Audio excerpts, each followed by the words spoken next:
Welcome to Minnesota, the land of 10,000 lakes. Where you'll be welcomed with open arms and smiling faces. But don't mistake the Minnesota niceness for weakness. Oh, baby! He gets the ball, Priestahh! Priestahh, what a legend! When you come here, you better be ready. A huge 1v3, but Røkkr will take it in the end! The North is no joke. And it is a massacre! Røkkr, spring to life. People have an indomitable spirit, and we play with that same spirit. Standy with 2 more! In Minnesota, it's never chalk. Oh, he did it again! How did he get away with this? Never count us out because we're never done. We may never see pandemonium shenanigans like this ever again. Enjoy your time here, but be ready for war. But it's hard when the Seams doing this in the back of the map! Finds 2, surely not! Clearance is also! Takes down Gunless at 1v1, and the Sniper is there! Locking it down! As Capsidal finds and kills! HyDra is still going! HyDra guns him down! Who other than Afro? It's the Ravens! Oh! This is day 2 from Major 2. Let's get it. Let's get it. Let's get it. Let's get it.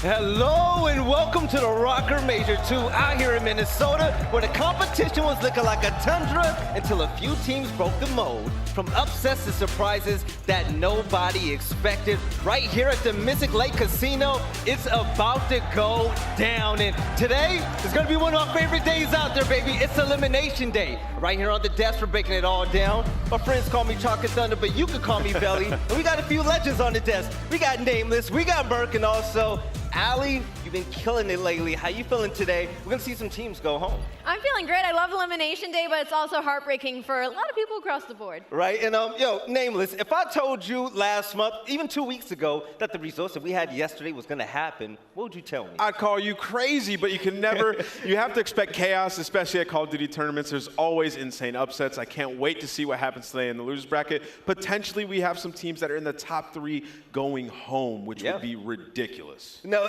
Merc, out of all of your history yes, here, Mr. Thunder. and Mr. Chocolate Thunder, say it right, man. Come on. I just, I was trying to be polite with the Mr. in front. Go That's ahead. all right, man. So throughout all of your history in Call of Duty, have you ever seen day 1 as crazy as we saw yesterday, my little chicken parm? I mean, listen, we have had some crazy days, but like the major champs going to losers bracket, you already looked at the losers bracket before this, right? Yeah. I mean, you had teams like Toronto Ultra down there, Minnesota Røkkr down there. I mean, LA Thieves. It's a scary place to be, and it's not getting any easier with some of the losses from yesterday.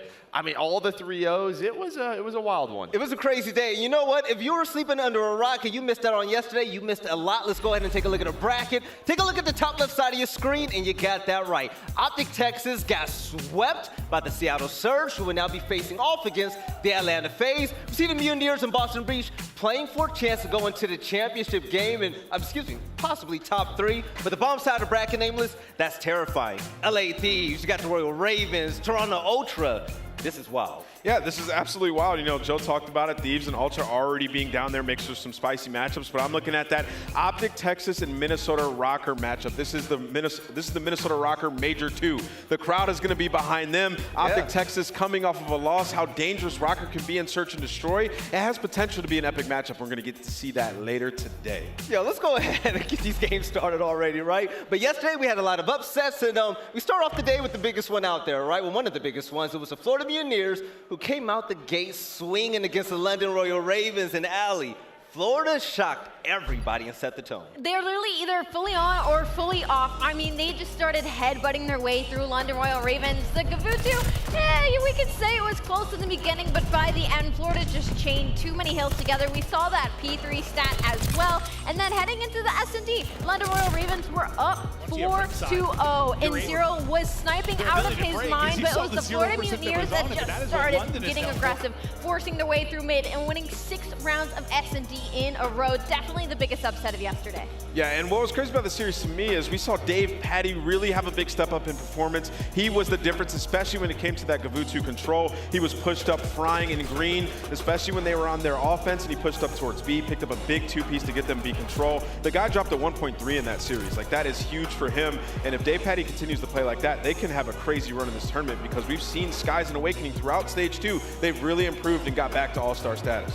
Now, that was just the first upset, but the second one was actually pretty wild, okay? When aLLeY made a prediction on the desk that Seattle Surge were going to be the team that were going to beat OpTic Texas, everybody was like, okay, you know, what the heck is going on? But it actually happened. And Joe, seeing OpTic go to the losers bracket, losing to the Seattle Surge, that shocked the world. No, it did. I mean, and listen, this is just props to the Seattle Surge team. There was a lot of people sort of calling for a roster change. They started off this year as one of the, I mean, the highlights, right? Yeah. Stage 1 really changed that. People were like, what the heck is going on? But I love the fact that they stuck through it. They're working on it. They know that they can get the fundamentals down. The talent is there, and they have showed it.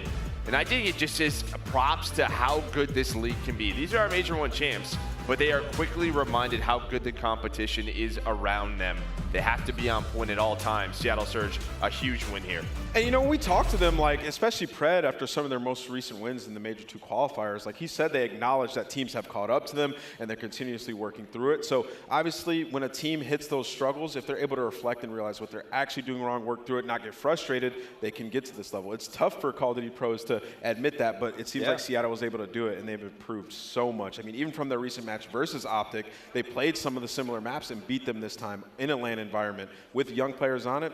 There's no telling what the Seattle team could do. Oh, you got that right. And aLLeY, there's a lot of questions out there, okay, why did Seattle lose? I think this team matches up great against the Titans in the league, right? But when you take a look at the maps and also the crowd advantage, which one do you think really had an impact? The maps definitely, statistically speaking, across the board is definitely what had an impact. The fact that OpTic let Seattle play their best control in this series, obviously OpTic should be confident. They were the best team in the game, but they couldn't count a team like Seattle Surge out, who has been beating Atlanta FaZe, a top 2 team in this game. So to let that slide through, that probably wasn't the best decision out of them, especially when they got that first win on Cage. That's one that they just did not expect to lose, right? So after that, all the momentum was in Seattle Surge's favor. And take a look at the control breakdown entering in that match against OpTic Texas, who, by the way, broke the record for the most control wins in the CDL. That was outright just crazy and dominant. No, it really was. I mean, yeah, like for OpTic, I think looking back at this now, they're going to talk about the Vitas a little bit more, but I mean, they were just on such a heater, right? You're playing that control. You have that win streak. You're going to play your game. Yeah. But now maybe there's going to be some adjustments. Yeah, definitely big time. Nameless, I mean, we're not sweating about OpTic Texas, all right? They're going to be all right. I mean, potentially, right? Like, it was a little bit scary. They got 3-0'd in that Maybe. series last night. And, you know, you're talking about Minnesota Røkkr, a team that's very dangerous when it comes to search and destroy. They never give up. I mean, they had a freaking 5-map comeback to win a championship. So it's a Røkkr team that's dangerous. And then their home state, their home city, they could definitely give OpTic a run for their money. Okay, so on that note, last time we saw OpTic on the main stage, besides yesterday, right, it was in Texas where it was basically a home crowd advantage. They didn't have it this time around. Do you think that that possibly played a factor? Yeah, I think so. I mean, at least a little bit. I think the crowd, whenever you're frying and they're getting behind you, it makes you play even better.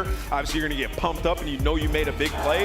But for OpTic Texas in this series, the crowd, they had nothing to root for. So OpTic obviously did not have that advantage that they had in their home state. So I definitely think it did play a little bit of a factor.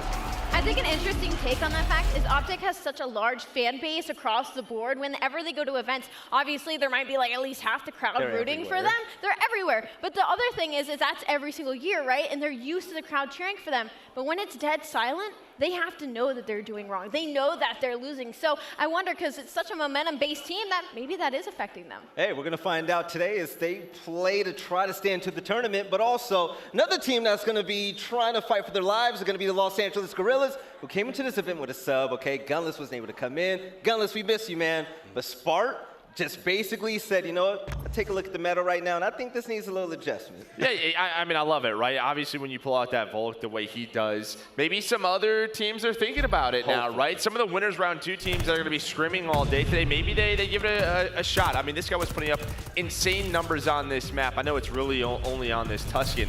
They still lost this series.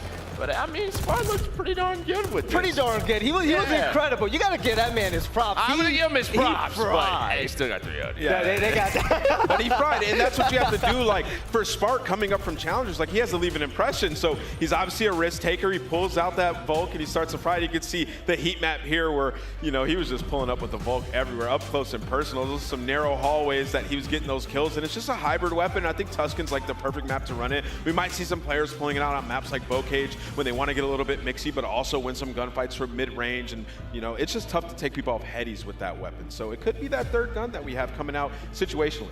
See, that third gun is a pistol. You got that one kill on the right side of your You know it was screen. nasty too, right? Oh, it was when he had the 1,000,000%. Volk and the pistol. You know it was gross. For Ryan, 39-25. The man was absolutely insane. And I love the fact that Spark came into this event and popped off in a big way because the next step, you always got to keep your eyes on him, right? And speaking about next step, aLLeY, we also have challengers out there. We went into the passion pit, and they were going nuts. I'm going to tell you what, I went in there for about 5 minutes, and it already smells horrendous. And this is only day one when it comes to challengers. So, yeah, they're going to be battling it out. Actually, you and Miles went backstage to get a little peek about what was happening with that challengers team. By the way, the broadcast will be tomorrow. Make sure you don't miss it. But let's go ahead and take a video to see what Miles and aLLeY had to say.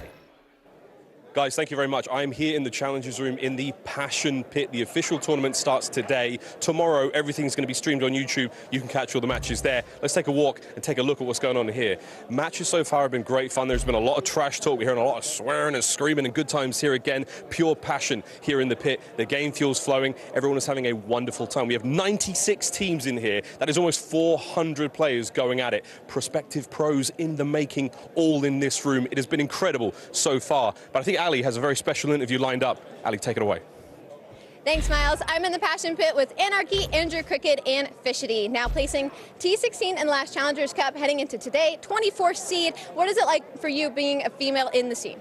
It's definitely really challenging being one of the only NA girls competing, but having teammates that really support you and help you grind and get better, it really helps to get ahead and do really well. Absolutely. And Andrew, what is it like now being back on the land in the Passion Pit? I mean, we can already hear all the yelling from the scrims going on. Are you going to get rowdy? I don't know if I personally will, but I know that if anyone does say anything to my teammates, then I might say something back. It's nice to be back on land. This is technically my first major. I've been playing in locals and stuff like that with the team that I'm actually here with, but it's nice to be back. Absolutely. And Fishity, I can see on your hat the CCL coming from the college COD scene. Tell me what team you play for and what's that going to be like transferring it into Challengers? Yeah, I play for Arizona State University in the CCL, so we're a top CCL team, and we're just here to show out for the CCL and show the amateur scene what we got. So, thank you. Absolutely. Well, good luck today, guys, in all of your matches, and we'll see you on the other side. I love that, man. Basically, the baby's growing up, the first major land and everything. Yeah. My first one, not gonna lie, I wasn't shaky at all. I was a seasoned vet, but nameless, man. Being able to just show what you got at an event like this, major MLG vibes, right? Yeah, man, it's a lot of these people's dreams like to become a pro player, and they get to come here, be around in this environment at a major tournament and compete. It's honestly awesome, and I'm reminiscing back in the day from the open brackets. It makes me feel good. And I was in the got a Passion couple Pit. of clips of you yelling. Yeah, a couple of clips of me yelling. Here's what I wanna be like. It's something about that raw passion when you're on the come up, man. And yeah, it's gonna be wild. Make sure you guys check out the broadcast tomorrow, and you get to see some of that passion. Got that right. Now let's go ahead and check out the schedule for what's happening today because yesterday was kind of short because of all the 3-0s, but today we're gonna have a packed schedule. We're gonna kick things off with the London Royal Ravens that are gonna try to redeem themselves against the rising Paris Legion. But Joe, do you see that right there at the bottom? OpTic Texas versus Minnesota Røkkr. That's a crazy losers round one game. I mean, for Minnesota Røkkr, like, it's tough because it's your major, right? Yeah. Like, now you got to go up against OpTic. Okay. But for OpTic, this is not an easy game whatsoever. No. They know the teams that are on the other, or the players that are on the other side of the stage. Attach loves playing OpTic. Always has the big stage moments. Priestahh, MajorManiak, like Dallas Empire and Røkkr last year, right? Shotzzy and the iLLeY versus Røkkr. They had some insane games. There's a lot of respect between these two teams. If Røkkr can get it to that game 5, who knows what'll happen. I agree. Actually, I caught up with a lot of fans on the elevator and out there in the hallways, and they were saying, hey, yo, Veli. Some of them had an OpTic shirt on. They're like, yo, I'm scared about Minnesota Røkkr. Yeah. I was like, we're going to find out because this is anybody's game right now, right? I mean, from what happened yesterday, we're going to find out. But ladies and gentlemen, it's about that time to close out this pre-show because coming up next, we have the first game of the day, the London Royal Ravens and the Paris Legion. We'll catch you guys on the other side for day 2, Major 2.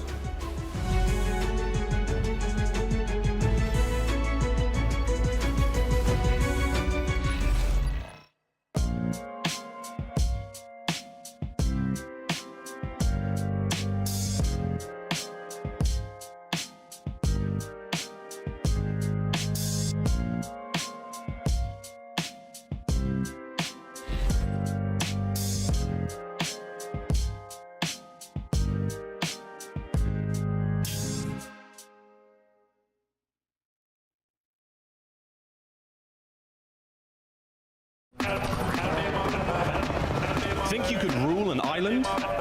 Want to prove it without needing an invite? Welcome to Call of Duty League Resurgence, Rebirth Island. For the first time in history, it's you versus them. Oh, baby! In an epic battle on Rebirth Island, where you will have the chance to go head-to-head with the titans of the CDL. Register your squad on game battles where the action begins at the opening stage. Your team will have 2 days to play 10 matches and rack up points. Next up, Qualification Stage. This is where the blood, sweat and tears come into play, as only 8 battle-tested teams will survive and advance to the main stage, where it's time to pop off against the slickest of combatants. You versus the 12 CDL orgs.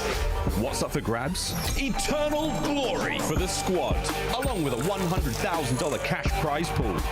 Head to callofdutyleague.com/resurgence by April 7th to register. Only players who register and stream on YouTube will be eligible to advance in the competition, which takes place online. To be the best, you've got to beat the best. Sign up through April 7th to stand up and be counted. Those who dare win.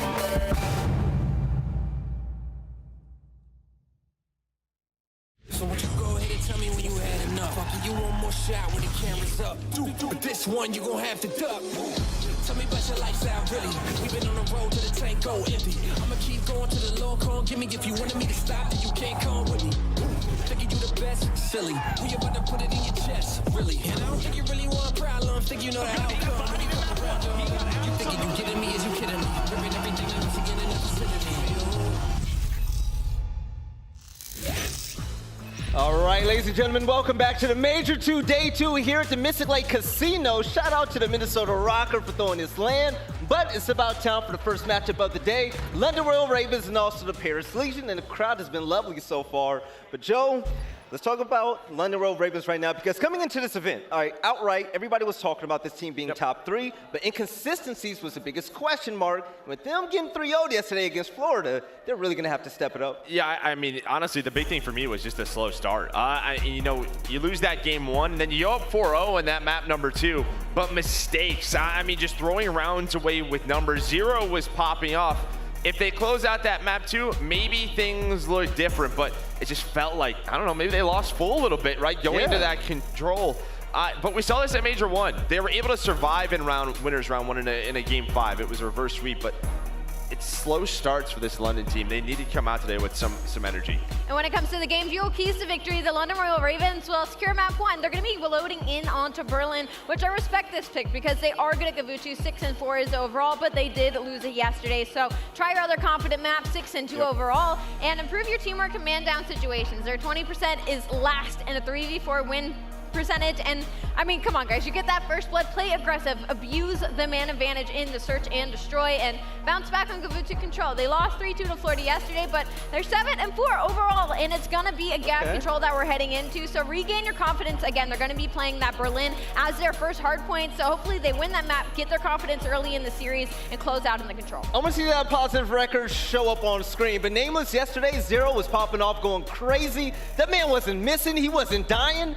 To the second half of Search and Destroy. Yeah, I mean, he was popping off with that sniper, and then, you know, things switched up. Florida started to play extremely aggressive, give mid-map control, and there was just nothing they could do. So, obviously, the mid-match adjustments have to come in for the London Royal Ravens, but I kind of agree with what Joe said. I think, you know, once Florida got a few rounds together in a row, like, London lost full. Like, they started off so slow. Yeah. I bet you the comms started to turn into chaos. Like, that's something that they have to check early on in these series, because the same story that we saw at Major 1, they just started off slow, and that just comes down to keeping your composure in the rough moments of these series. They lose their map pick, and that has to be lingering in their minds. So this series, they got to start strong. And that's going to be an issue if they give the upper hand to Paris Legion at the beginning of this series, because this team can be so streaky at times, especially ever since their team changes where they brought in Jimbo, who didn't have a great showing at first, but the man has been playing really good lately.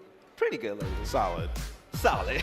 Yeah, he's been all right. I mean, for the Paris Legion, like, this is a team, really, it's Temp. He has to pop off for this team. He is the superstar on this roster. And then when Jimbo plays consistent, you could see why they picked up an aggressive SMG player. That's what they needed. It really helped Temp and John. And for them, I mean, they started to get a little bit better. At hardpoint, the search and destroy is looking better as well. It's just control is something that they really have to focus in on. The teamwork just doesn't seem to be there. All right, and when it comes to the game fuel keys to victory for Paris Legion in this map, well, obviously they need a big series out of Jimbo. 0.78 KD this season. For me personally, I think Jimbo just needs to win his ones. Let John and Temp be those aggressive players. Let them get all the kills. He just has to be the annoying player in the back. An opportunity if you can get to map 5. London is 2-6 on Berlin S&D, so try to force it to the end of this series. But London, they're gonna have a fire underneath of them and find improvement on the control. Round 1 percentage, 39.2. It is the last in the league, and that basically comes down to teamwork. Maybe with the overhaul heading to ticks instead of kills, it will benefit this team like we have seen already on main stage, but yeah. Paris, they should be pushing London to the limit here, especially when they're already down. Well, in order to do that, we gotta definitely see one of the biggest stars on this team really go in and put in work. We're talking about Temp, who has been holding a top 5 KD this season. Yeah, exactly. I mean, like he's literally been going off for this team. There were some series where Temp was legitimately unkillable. Like thinking about that Røkkr series, he was popping off. So you need him, and the most important map in this series for me is the control. Like when we look at Paris Legion, they're 2-8 across their last 10, and the first map here in Berlin, they have the massive disadvantage. So they have to win that control to try to get to that game 5. That is where they have the advantage in this series. It just has to be there.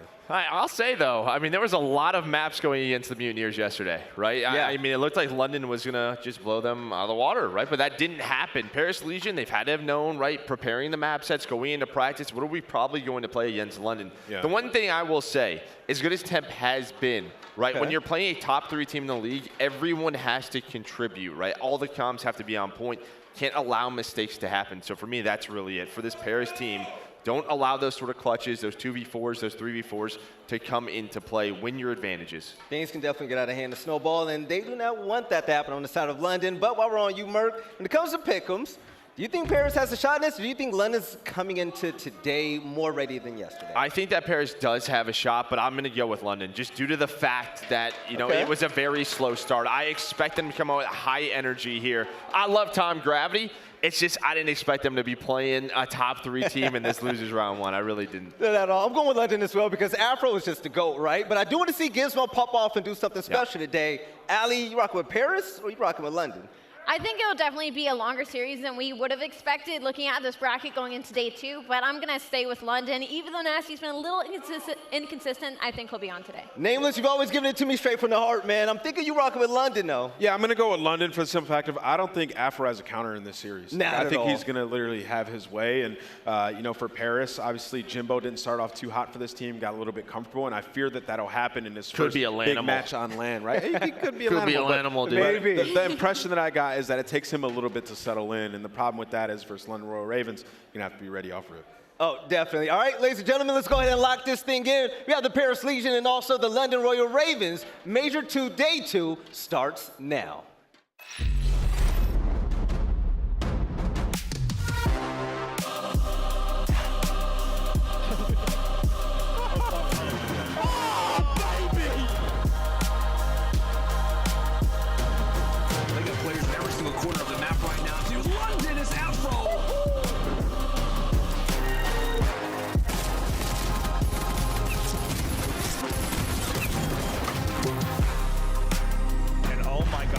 Just a legion of players here. Peekaboo, I've been here the whole time.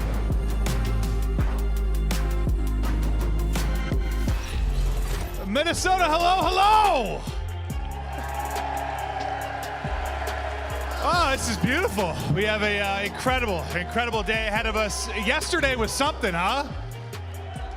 I don't know what the results were. It was absolutely unbelievable. Now, one side of this matchup, we have the Royal Ravens. Obviously, came out flat yesterday. Result they did not want. They're looking to bounce back. On the other end of it, Paris Legion, their tournament debut. I know the crowd was getting behind them last time. We're trying to see that Cinderella story, but let's get into it. Day 2 about to kick off. Let's meet our teams. We're going to kick it off with the London Royal Ravens. Ka-ka!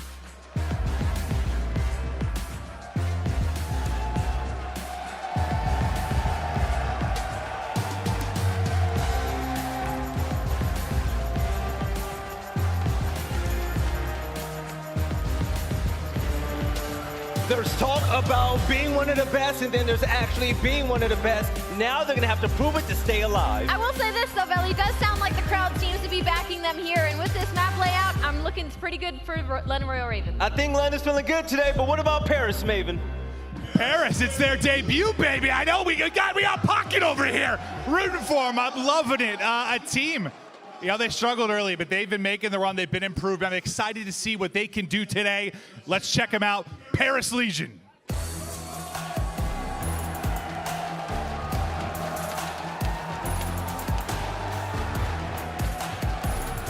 Gravity, John, Timp, and Jimbo. And the crowd is absolutely loving them. Yeah, they become sort of fan favorites. People want to see these guys succeed. Tempest had a fantastic Major 2 so far, so I'm excited to see if he can go off in this match. But also Tom Gravity, I'm waiting for him to pop off as well. This could be the series to do it. We got the Ravens, we got the Baguette boys. Let's go ahead and get this game started. Let's get it going. Day 2 about to kick off here in Minnesota. To our casters we go. Lando, Study, boys, take it away. Thank you so much, babe. Yes, it is already electric right here in day 2 of our Minnesota Major as we have got the Battle of Europe to kick it off. Jay, loser of this series, they're going home top 12, baby. Already, man. You know, obviously both of these teams, London not starting off yesterday well. They go out and every single map to me was a choke. Like they were in that first rotation of hard points, they were up by like 30 points. But once they hit that second rotation, Florida were able to chain P1, P2, P3, and P4 together. It was like 135-5 to close out that game. And then in the search and destroy, they go up 4-0. You have 0 with the glide bomb, and they lose that round. They ended up losing the search and destroy. Definitely a tough series for the London Royal Ravens yesterday, but these two teams have history. Throughout season 2, they ended up playing each other. Paris go up 2-0, but then London complete the reverse sweep. So that tells me right off the rip, the main thing that Paris needs to focus on has to be that control. Yeah, without a doubt. As we said, London, I mean, they started off looking very solid in that opening Gavutu. As you said, not just 1, not just 2, but arguably 3 chokes on the London end, and we can already tell the crowd get behind the Paris boys. And I don't know, Jay, I just get a weird feeling about this series. Same. Like, I know we were coming into a few of the matches yesterday saying there could be some upset potential, but whenever we watched, right, Paris Legion play last time on LAN, I know you were bringing it up to me, right? These guys aren't actually in the same facility. So this is like their first time as a real roster now being together. We saw what it did last time to them. Can it happen again? As we'll find out what our maps and modes are looking like to kick off the day here at day number 2 of our Minnesota Major. We're starting things off with Berlin, Hardpoint, Bocage, Search and Destroy, Gavutu Control there in the middle, followed up by Tuscan HP. And if it does come down to it, Jay, a Berlin S&D for Game 5. Yeah, so looking at these maps and modes, the last time these guys matched up, they played a majority of these maps. The only map that's different is going to be that Berlin Search and Destroy all the way at the end. But if you go back and you remember what happened on Berlin Hardpoint, Paris Legion, they were down by like 40 to 50 points. They needed to do a good job of contesting that P1. They did that, and then eventually London, they find themselves on an early rotation towards P2. They're about 3 seconds away from closing it out, and then Temp and John just find every single kill, and then they hold down that P2 to close out the game. That was an insane start from the Paris Legion, and we're going into a Berlin once again. They're gonna have to do it once again. Now I want you to talk to me as we take a look at the Berlin Hardpoint numbers for both of these teams. Clearly a great one for the Royal Ravens. On the other side for Paris, 2 and 5. By no means that solid. I mean, they're losing by an average of 81 points. It's not too good for the Legion end, but stress to me the importance of this game 1, right? We know it for the Paris side. We always talk about these, you know, comeback stories, the Cinderella stories. It's always important to come out and really kick the other team in the teeth. On the London side, right, to choke 3 maps back to back to back, and now coming in today, really with your head turned around, what is the importance level for the Ravens to come out strong? It's all about just starting off hot, allowing your SMGs to really just put on pressure. We know what Afro is going to do, but the player for me that has to step up has to be Nasty. Yesterday, him and Gizmo put up a combined, I'm pretty sure, 0.8s across the board. And when a player like Nasty, he has the potential to go off. We saw what he was able to do. He takes over in certain series. And I'm looking at that guy to really step up because, like I said on the opposite side, for the Paris Legion, they're playing all across the world. So I'm expecting Jimbo to be a completely different player. His series, I mean, throughout stage 2, he's sitting at a 0.78 overall KD. Specifically in Hardpoint, he's at a 0.76. I think he's going to be a completely different player today, and it's going to throw off the London Royal Ravens. And it just feels like it's a perfect opportunity, right, for Jimbo. We saw the stats at the start of the day. I mean, Timp, he's averaged a title and a half so far throughout Vanguard. Top 10, top 5 in nearly every single category. It's just a matter of time, it feels like, before somebody fills that role, before somebody can be that second Slayer alongside Timp. If they can have that, this could be a very, very scary situation for the Ravens as we fly in for our first map of the day, Berlin Hardpoint, Minnesota. Are you out there? I think they're here, Jay. They're here, baby. Alrighty, Berlin Hardpoint to start us off. I know for London, the way that they see a lot of success on this map is the chain from P2 to P3. One thing that Paris really do struggle on, though, is that P5. They average about 6 points on P5, and they give up about 30. You have to do a better job this go around. As we're going to start off with this P1, trades going back and forth. Paris Legion are spawning out towards Plat, so they are going to win the trade battle. That's going to be a clean 4 dead. Paris starting off with the early time. And a great start as well for Simp, getting involved in the majority of these engagements. Decides to push on out, but as you said, buddy, Paris winning the opening engagement as they've got preferred spawns for now. 25 seconds left as London desperately look to get inside of the hard point. First player here is going to be Nasty sliding in, and just like that, Ravens rush on through, they get 4 down, and now they've got control of the hard point, and they're prepared to catch the Ravens off the spawn. Big kill coming in from John. Huge rotation gunfight as Temp finds the second now. Zero's gonna be the only player hit. He gets taken down, and would look like the Ravens were gonna be fully set up off that rotation. Paris Legion are able to break in from that street side. So now, London trying to break through the back warehouse. See Afro, he's gonna go through the route through back bow. But Gravity, he picks up a huge kill onto Gizmo to not allow those spawns to flip. Nice gunfight win there out of Jimbo. So far a 2-2 start, as we said, Jay. The X factor right now for this Paris team, not at all a great debut to kick off his Major 2 campaign, his really debut in the pro scene, but so far a solid performance. A nice little turnaround there for Temp as now Gizmo feeling the pressure, has to rush on in, and just like that, team wipe after team wipe. Now it's Paris's turn. And look at number 6, which is gonna be John. He's trying to think about that early rotation. He finds that first kill onto Nasty. And I see London kind of turtling up. He's trying to find this kill. John finds a second as well. So where does that player spawn as they're putting a lot of pressure towards street? He's still gonna spawn out towards the back. But John trying to do everything he can from this fire area. Yeah, the player to watch without a doubt. It's gonna be Jonathan Perez, the good old vet, trying to set up his teammates early on, the farthest pushed up player. Now with Jimbo just behind him. The rookie and the vet looking to work in tandems together, but John, now the sole man, actually hops inside of the hill, gets a few seconds as a nade, actually takes out a teammate. We say goodnight to Nasty. But on the positive end for London, they still are going to be spawning close. Nobody at the street either. So they will have good clearance to make their way. Trifle back on into the hard point. As now it's Paris' opportunity once more to try to make the break. It is Temp from the skies, but overall the SMGs still winning the fight. London somewhat thinned out. Nasty has to back on out.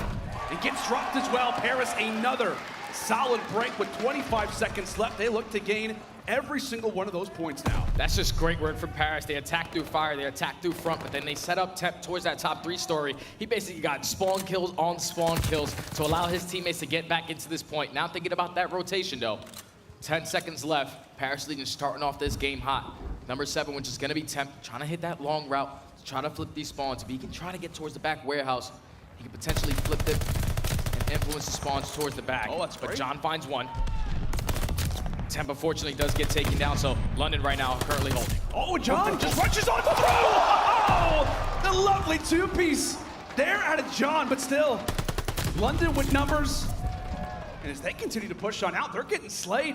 But Paris have got to dive inside of the hill if they want to make these kills somewhat worth it. Jimbo given the clearances, as we said, Temp trying to make the play for the spawns. Back and forth we go. A 2v2 exchange is now Paris once more coming out on top and rushing right inside of the hill. And when it comes down to Berlin, I mean, oftentimes we're talking about Ravens being the team that have seen so much success in breaking. Right now, Paris on the other side doing an excellent job at it as well. Down by 40 points and with a big HP up next. Let's step aside and see how the comms are sounding for the Royal Ravens. Top 3, get top 3. He's laying down out of there. Okay. I'm gonna need help, you want? There's 2 over, okay? 2 hitter. Hey, clutch. Yeah, there's 3. All there. Wait, kills, Brian. Holding secret. Who's ramping side hit? I can nade him. I get him out, Tom, down. Okay, one's open, okay? Stay up. Trace one shot. Nice, I'm falling top 3. Yo, refill my post, John, when you spawn. Okay. I hear you. Looking over everything. Yo, what's top boxes? Top boxes, yep. I got one. Look at top boxes, I don't see him. Trying to help you on, boys. Yo, D tower, D tower. You see it? On your block, we're dead. Go push, John, push. Fuck it. Go crazy. You can be clutch stairs. Once deep tower shoot me. Nasty dogs. Top tower. You gotta hold an iron. He's gonna work your outer. He's gonna work your outer, brother. Yo, one's going I got fire, your by the inner. way. One's going fire. You should work outer. You should work it. I went go for spawn. I'm holding top tower. He was looking for outer. Afro weak. Move him. Trey and Afro. They're both weak. That's a two-piece. This shit. Hit this. One shot time. Get him on the right side of it. You come catwalk to your right. Stunned him. Nice, we're missing one. Who was it? Nasty. You got Yeah, they probably flipped. They flipped now. 0 dubs. Okay, no one you yet. Missing Nasty still. Yo, Brian, will you spawn up? Missing Nasty still. Could be outer. He could be clutch stairs. Yo, outer door. Yo, they're all gonna be on me. I need help. Yo, already done. Get done. Two dub. I'm dead. Left desk. Third desk. He's strafing. He's squaring up. He's one shot. I'm holding outer. Take it down. I'm waiting. Pinching the way you spawn. Left side hill. One shot Gizmo. You gotta get him. I got a whole pinch. One shot in him. Let's gotta get him. Nice. Called for London and got Paris. My bet on that, but so far the comms sounding great for the Legion here. Temp guiding the guys through, calling out easy two pieces. Great opportunities. A roster that's been criticized for their communication is bringing it right now toward the opposite end. Let's check in now with the comms for London. One shot. Very weak. Pull back. I got nice trade. Right, listen. On the right hand side. Who do? I'm trying to get to fucking closes and just Turn up. Oh, sweet. Listen, I'm close. I'm close, okay? Close. One's gonna pinch, Brian. One's gonna pinch. Close. I'm trying to be. He's back window. Jimbo, one shot. Pump dead. Back window. Could've went dubs. That's three. I got your head. Get time. I'll get it. You got it, yeah? Get it. I'll go top. I'm top now, okay? Was that guys on hold, yeah? Yes. Right, your whole back door. I got your whole back door. Yo, 2p5 window. I can't see it's got a hold, boy. Could've went straight. It could be 2p5 guys. Where's this guy? Gravity Street weak. Good trade. Go top. Let's just go. He was open set, probably just staying alive. Open on me weak. He went, he's after the time in the dubs corner. I watch street view. Far corner, Marcus. Nice. Give me a set, Marcus. Yeah, he went close now, John. John closed. Close. John, I need help. I'm staying up. And the cons for both of these teams were insane. I really like Paris Legion because for some reason, Temp was leading the pack, not getting hostile at all, just being the leader for this team. Yeah. He was setting up his players for that P1 hold, but then they allowed London to break in. They find themselves on the rotation. That's why they have the lead. They're so good at chaining this P2 to P3. Paris Legion need to hold the back spawn right now. Yeah, they absolutely have to. Gizmo nearly turns on the third. A great, really done in the setup for Paris as Nasty looks to try to exploit it that much more. A current 10-point game, and with a massive hard point up next, it could be the ticket for Paris to take a solid advantage in this opener. As we said, a major game for them to take as they are the underdogs coming into the battle for Europe, but through the back we go. Nasty trying to lead the way as he and Afro try to heat on up the Young Guns, going big to break the setup right now for Paris. That's gonna be a clean team wipe. They're out of the Ravens as Jimbo looks to make something of it all. As we talk about both teams seeing success on breaking Ravens, a high listing when it comes to breaking on Berlin, showing it right there. 15 seconds left. A few Paris players trying to go for the late contest, but not working out. Yeah, London just did a great job of just putting a lot of pressure in towards Fire and towards Street. They spawned all of Paris Legion towards that top plat, so they took their time around the back. They were able to secure the final 30 seconds on P3. Now you start thinking about that rotation. Temp has to try to go big because his teammates are spawning all out towards back alley. Can he try to find that kill? Jimbo does take that player down, and Temp wins a huge one-on-one versus Afro. Afro really stepped up, at least in the middle half of this game. He started off like 5 and 14, so far sitting at 13 and 19. That's why the Ravens so far have the lead they do. And that's something that Amos was bringing up as well. I mean, who's going to be able to handle somebody like Afro? And really, maybe that could be the story of what has been a great late comeback for Ravens, but right on cue, John answers with 2. He and Tip combined for 3, shutting down the Ravens, and now is the time to hop inside of the objective. But hey, unfortunately, T8 is going to now allow for that hill to be vacant. Back and forth we go, but it is the Ravens with a slight advantage. Final 10 going down over at Trains before we hit this rotation toward P5. Neck and neck game up to this point, but as we said, a huge one for both of our rosters. Ravens cannot afford to lose a hard point like this, given the record that they've got. But right now, Jay, it just feels for the London side that these guys are beginning to heat on up. Yeah, London have turned this game around towards that middle half. Gravity doing a great job of just staying alive towards top 3, but Afro finds that kill. So now Jimbo, can he win the gunfight? He's able to take him down. 204 to 193. London currently have control. They cannot close it out here. But if you're Paris Legion, your main focus is not give up a lot of time, but you need to flip these spawns towards that P1 plat side if you want to try to get back into this one. See what they can do with it, Tim. Nice kill there on the Afro as Paris look to seize on in the HP. 25 seconds left. Over at P5.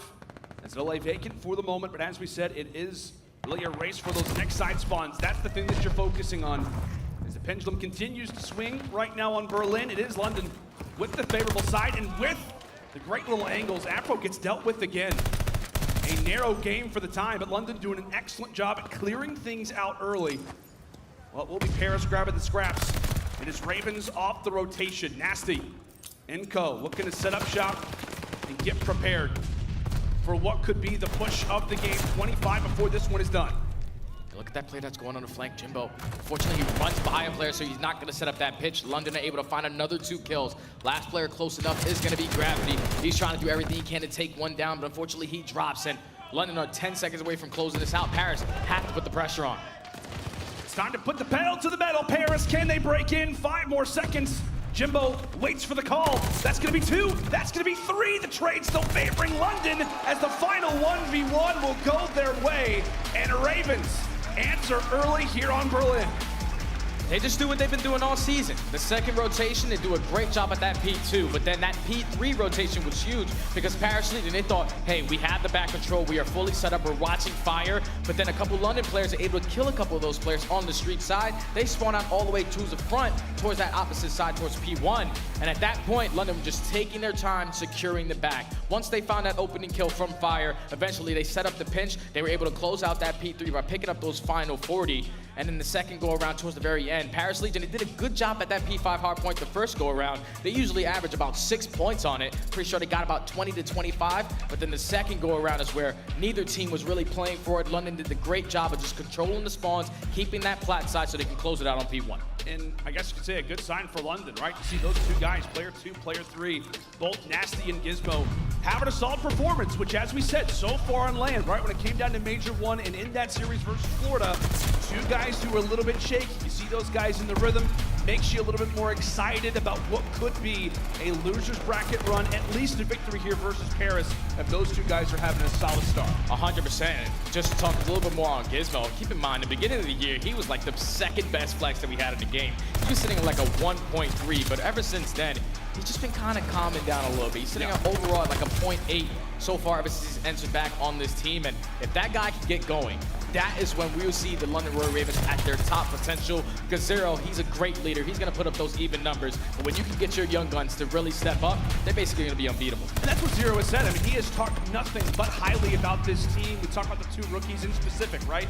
Nasty and Gizmo, 2 players that maybe not a whole lot of CDL fans, COD community, we're aware of. 2 players who've been dominating in EU Challengers.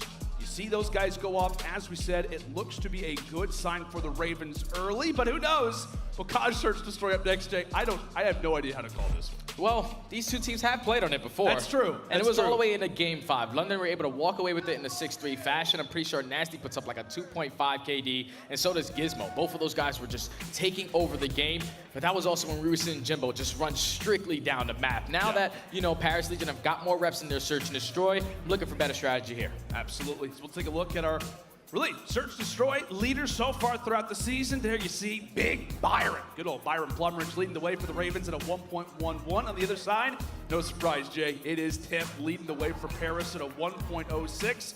As we said, a team in Paris, we really want to see the improvements in search destroy. If this team does want to be that roster who can upset bigger teams, I don't know about you, but I feel like it's going to come down to the search destroys really throughout the rest of the year. Yeah, especially it's definitely not going to be the control. That's their worst game mode, and the fact that they already started off this series down 1-0, they need this map to get back into this series, because what we saw to London yesterday in their search and destroy, they go up 4-0. Zero has a glide bomb, they get the first blood, and in the 4v3, they use the glide bomb and they still lose the round, and then slowly but surely Florida started getting back into this game. Like the Death said, the comms are probably getting frantic. Definitely a frustrating sight to be up 4 on a search search and destroy and lose it the way that you did. But hopefully they learn from that. It's going to be a totally different map, though. They have the experience on the Bocage versus this team. Just got to keep on doing what you do. Keep in mind that that A-bomb is now outside on the right side. And we saw it there for a moment. I know we're looking at the team right now, but in the replay from yesterday after that loss versus Florida, you could tell Zero was frustrated. He's like, gosh, you got to be kidding me, man. Like, I'm pulling out snipes like that. I go for like 13, 14 kills. I'm killing players through walls with the snipe. You got to have a little bit of success. But you and I were watching the VOD yesterday. It just felt like this Ravens team, I mean, at times just looked somewhat inexperienced after finding the first blood, or maybe in situations when it came down to that mid control on Tuscan, not nearly as comfortable. But when it comes down to Bocage, another adjustment has been made. That bomb site over at A now moved up toward the plat side. How do you feel that, I know we've seen it a few times already, but for maybe some of the newer fans out there, how does that change how Bocage works? It changes a lot, man, because now you can see that A-bomb from multiple angles, from the back tank and their defensive spawn. You can even see it from back stables, top barn area. There's so many different angles that you now have to check if they get that bomb down towards A. But between both of these teams, on this map, you have London, who are 57% win rate when they're attacking that A-bomb nice and slow.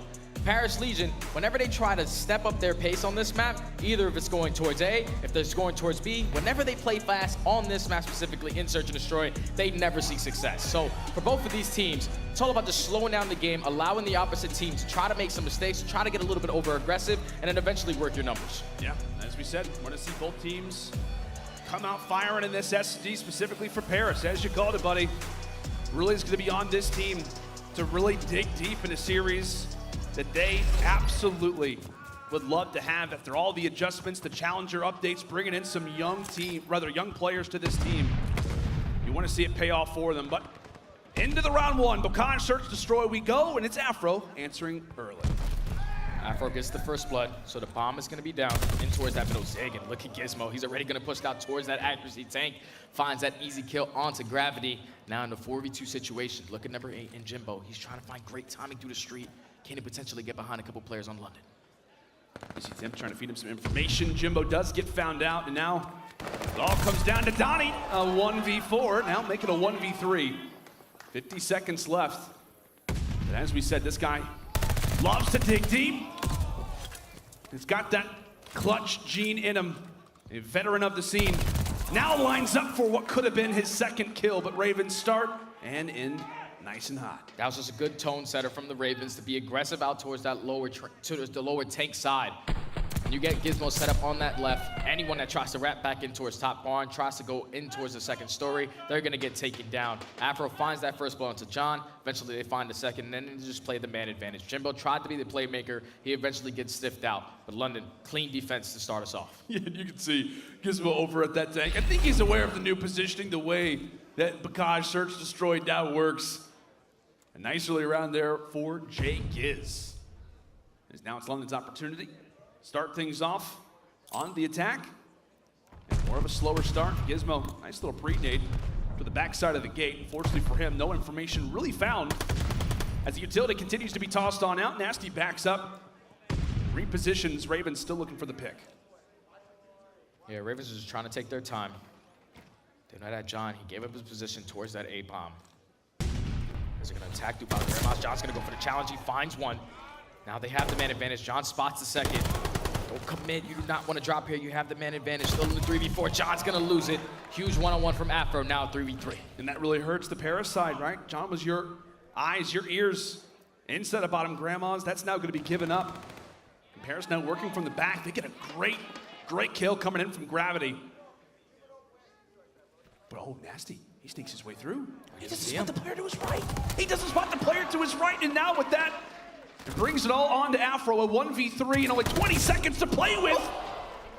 Guns, Gravity, and now with 15 on the clock, he'll find himself at this B site and somehow manages to stay alive. The utility tossed out, but still alive. Not sure where to challenge. Paris work the numbers, and they'll grab our second round. That's just good work from Jimbo to not commit towards the gunfight. You watch the player drop down towards B. You use your tactical to at least stun him, even though the bomb gets planted, to stall enough time for your teammate to eventually challenge with you. In the 2v1, Paris Legion are able to get it done. Tie it up at one apiece. The biggest kill, though, had to be when it was a 3v3. Gravity finds that kill towards that lower tank area, forces it to the 3v2. They're able to tie this game up at 1 apiece.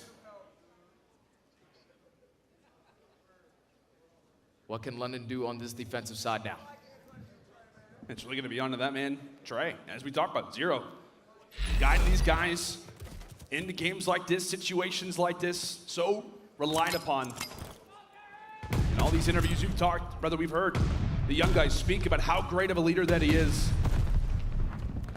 But versus this crafty Paris team, we'll see what Zero has got cooked up on this next defensive round for them. Firing out some shots over toward the field. Gizmo wants to get involved in this fight. It's Gravity. He will exchange some shots. It could be the rotation now for Paris. As Temp's been here the whole time, trying to get some eyes, get some visuals here. John decides to rush on in, but he gets greeted there from Afro. A lovely pick there from Marcus Reed. As back and forth we go. Nasty with the pick. Jimbo there for the challenge. It is trades on trades, and now it leaves Gravity all by his lonesome. Gravity in the 1v2. Bomb's gonna be down towards B. He has a lot of time to work with.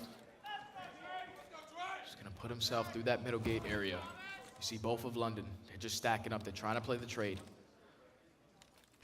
As Gravity looks like he has a bit of information of where these plays will be. Goes for the challenge. Unfortunately, not able to win it. Great win coming in from Gizmo to close that one out.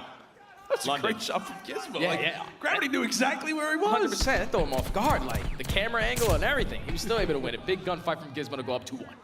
I'd be typing in the chat if I was playing a ranked game. Like, how did you know? How did you know I was there? Great shots from Giz. As we said, one of the guys that we talk about so often for this Ravens team. Had a solid performance in that opening hard point and gets a crucial kill there in the 2 versus 1 as the Ravens now find themselves up in this S&D and now back on the attack. Bob sits on the back of Nasty. It's been somewhat more slow, methodical rounds, but that pace could begin to change on up. As the newcomer, the new guy in the block, dropped early. And with that being the case, take a look at where Tim finds himself, Jay. Back of London Spawn. Temp's all the way behind him, but he still hasn't shot his gun yet. Afro finds that kill onto John. Temp's gonna be able to find that kill onto Gizmo. So now in the 3v2 situation, London, they're gonna be able to put this bomb down towards A. You see number 1 and 0, he's gonna be playing the safety net, backs up all the way to stables because he can see that bomb from that area. He's now in the 3v2. Temp trying to push his way through tunnels. He should have an engagement here soon. When he hops right on this defuse. Trying to bait out some shots, Gravity. Making some noise. Still on the defuse, but no, Temp gets dealt with. And so will Gravity, the Ravens, despite a clever little moment there from the Legion. The 2v3 retake, they hop on the Ninja. But the Ravens read it out. And again, it's Afro delivering. And it was all on the safety net because both of these players who were sitting inside of Grandma's, they didn't have any information that that player was on bomb. But Zero puts himself in the best position to watch that cross. He gives the call out to his team, even though they were having a lot of engagements in towards bottom Grandma's. The main thing was just getting him off of that bomb, at least forcing it to a 1v1 if needed. But they were able to clutch up, now up 3-1. Paris Legion need to stop the bleeding. They're going to be aggressive through the middle half once again. This time, Trey's going back and forth. London have the man advantage. Oh, and Temp wants to get aggressive as well and manages to escape with his life. Great little play there from Donnie Temp. Problem being is that John was the man with the bomb, and that's on the other side of the map right now. Temp dealt with, and now it's all on the Gravity. 1v2, but working off that information, looks to go for it, but again, the Ravens answer. Paris showed them aggression, and London say, hey, we're happy to deal with you every chance that we get. And I mean, what, Jay? That's what you were talking about coming into this Bocage. Paris, in these faster rounds, don't tend to see success. And the good thing is, from London, they're blind countering them every time. Like, the first time they go towards B, right there, you already have a London player set up. But every time they try to go towards A, they're super aggressive towards that lower tank. So we're throwing them off guard. They're saying, we're playing slow A, we're playing slow B. Neither one is working. Let's try to switch it up. And London, great on the mid-game adjustments, just attack through middle gate and win the man advantage. So now up 4-1. Paris Legion need to show some sign of life. As London are going to take their time to the middle. Jimbo does not pick up that kill. But at least you get some information that these guys are going to be playing towards Barn. If you're a London fan, you're seeing a 4-1 score line, and by no means are you out of this one yet. It was a 4-0 versus Florida. London rushed right into Grandma's. Nana, I'm home, but John is there to greet you at the front door. Takes them both down, and just like that, Nasty gets dealt with. Zero, now in a 1 versus 3, finds the first one and could look to play for streaks as he's on a 4-kill spree. Yeah, you might just want to take your time, 35 seconds. It's not going to be an easy round to win. If you can potentially find one, you can work towards those kill streaks, but 25 seconds left. John was the guy that secures this round on the side of Paris Legion. Because this is going to be a stalemate. Like, he doesn't see anything. He's just going to stay alive the entire time. This is a Paris Legion round. They're currently down 4-2. John takes it over. He finds 2-piece in towards bottom grandmas, eventually finds the third out towards lower tanks. It's now London. Get a little scary, and if you're Zero, you might not want to get that glide bomb. You're like, guys, okay, hold on. Now it's 4-2. We were in this situation yesterday where I was going off. I dropped 13 kills. Now I sit on a spree again. Could have a glide bomb. Let's make sure that we don't replicate what happened yesterday. But how about this 2-piece there from John, the vet? Answers. Escapes with 5 HP. Without a doubt, one of the biggest plays that we have seen so far throughout this series. And it's now Paris with some life. Down 4-2. And here on this attack, the talk has been on their pace. The slower, the better. Statistically, recently for the Legion. But if you take a look at the minimap, that is a free A site if they look to make their way in it nice and early, Jay. But look at what the Ravens are doing. They take full map control. There's no way they can read this. That a couple players are going to be behind them. Nasty finds one. Gizmo finds a second. Immediate 4v2. As John takes down Gizmo, makes it a 3v2. Paris Legion now have to slow down. Jimbo trying to get every bit of information from this barn area. Is going to wrap this back towards that lower trenches side. Don't have any information yet, as London are not giving up anything.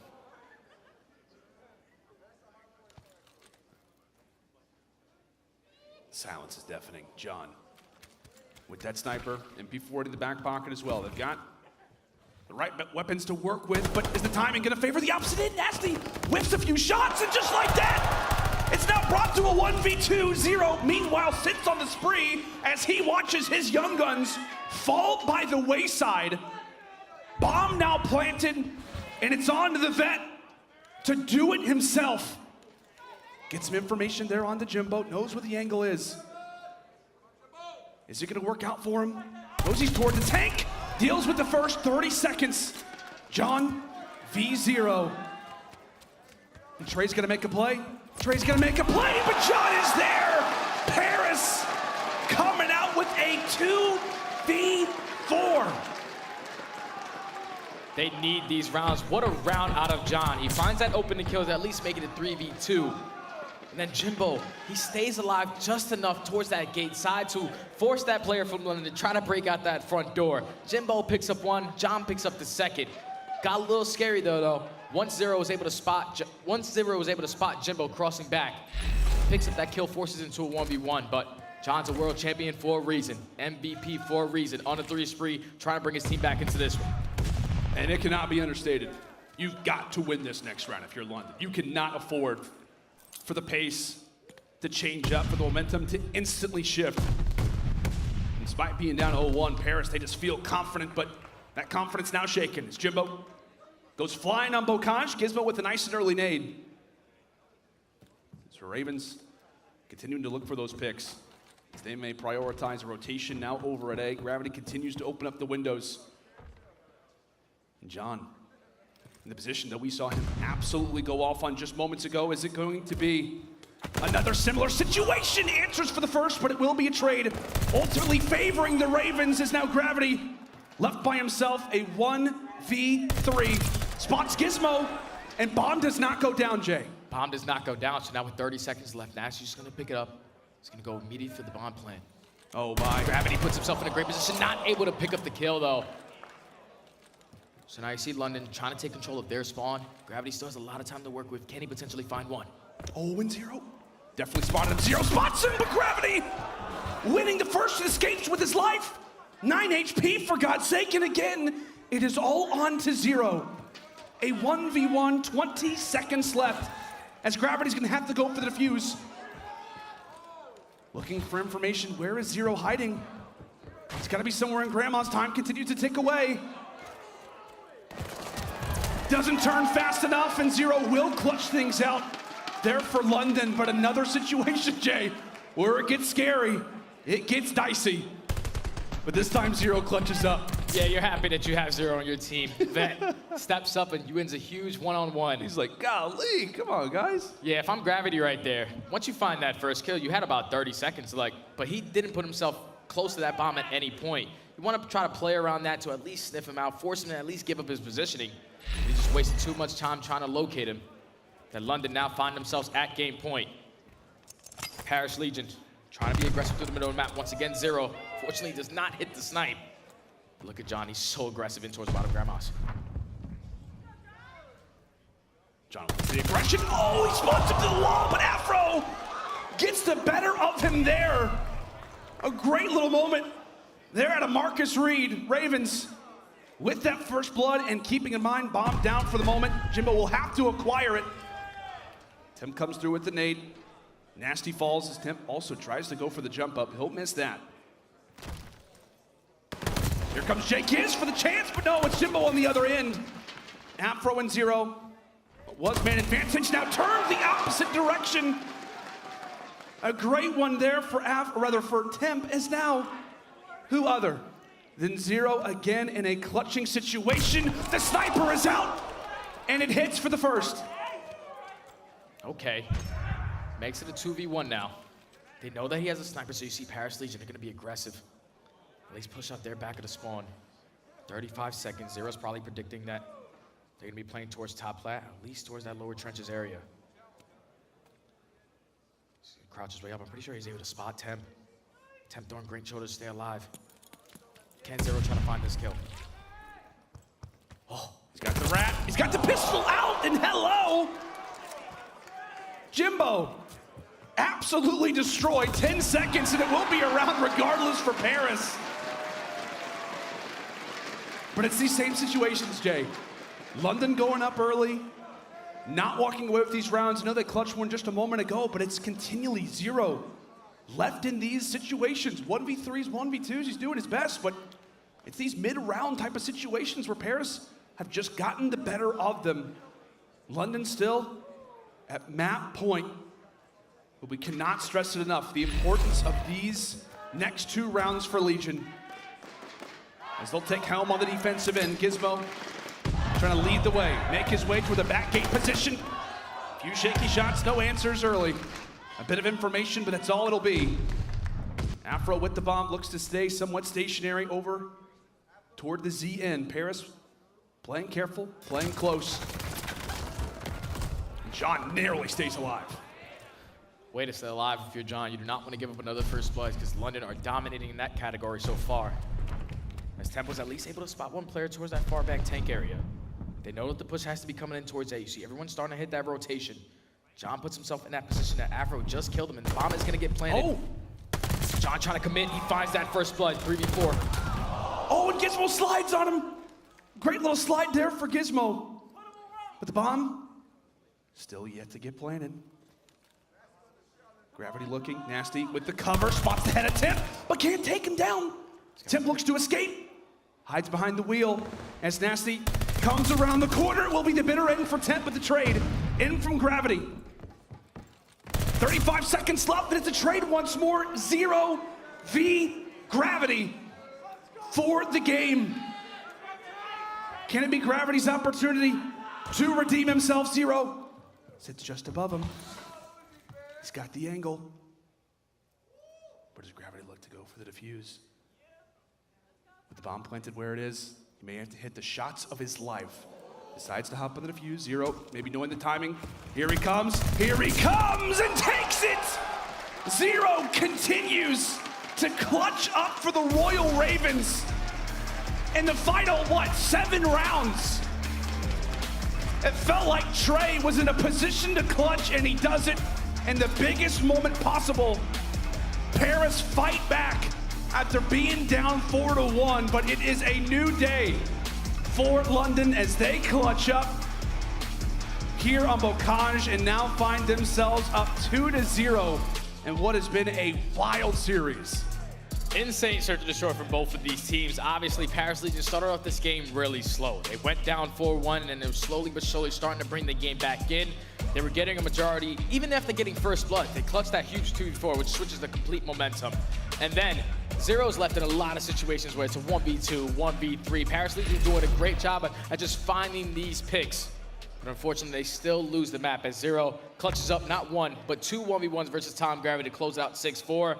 This is difficult now for Paris Legion, because if you think about the time last time that these two teams matched up, Paris went up 2-0 and then got reverse swept. Now they're going into Control, which is their worst game mode. Yeah. They're gonna need some miracles here. Yeah, they absolutely are. As we said, we gotta like bow down to Zero. A very well-deserved performance. He did it yesterday versus Florida. This time it equals out into a W for the team.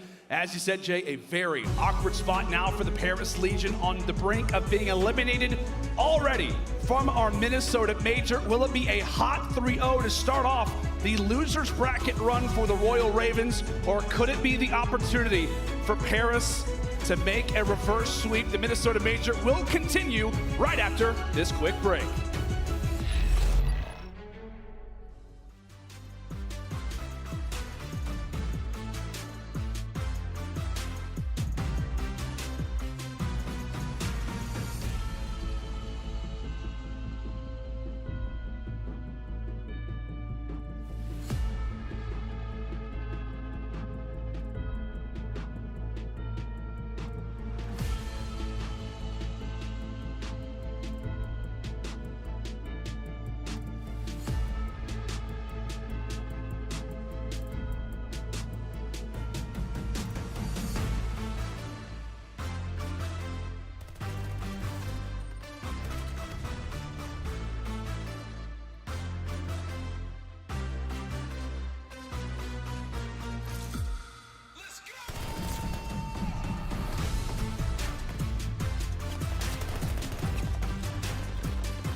Call of Duty League is brought to you by Zenny.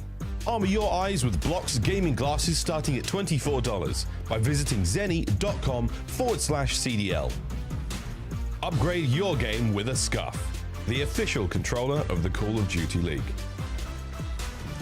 Howdy friends, and welcome back to day 2 of the Minnesota Major. We find ourselves in a very interesting spot right now in a loser's bracket game. Loser of this series is heading home in a top 12 placement, but in our last game, it was Trey Morris, that man zero, digging deep for the squad and giving his roster the advantage right now in this series. Jay, Paris find themselves down 0-2. I'm sure that they didn't expect maybe to face off against the Ravens coming into the tournament, but they found themselves versus one of the better teams in the game. And right now that roster is showing why they deserve to be there. 100%, man. And now they're going into a Gavuta control where they really haven't had a lot of success. Yeah. Just sitting at overall 2-3 on this map. But the last time that these two teams matched up, London were able to walk away with this map in a clean 3-0 fashion. 3-0? Yeah, and it was all on the back of Afro, too. Like, 3 rounds easy. The guy put up 21-9, which is like a 2.3 KD.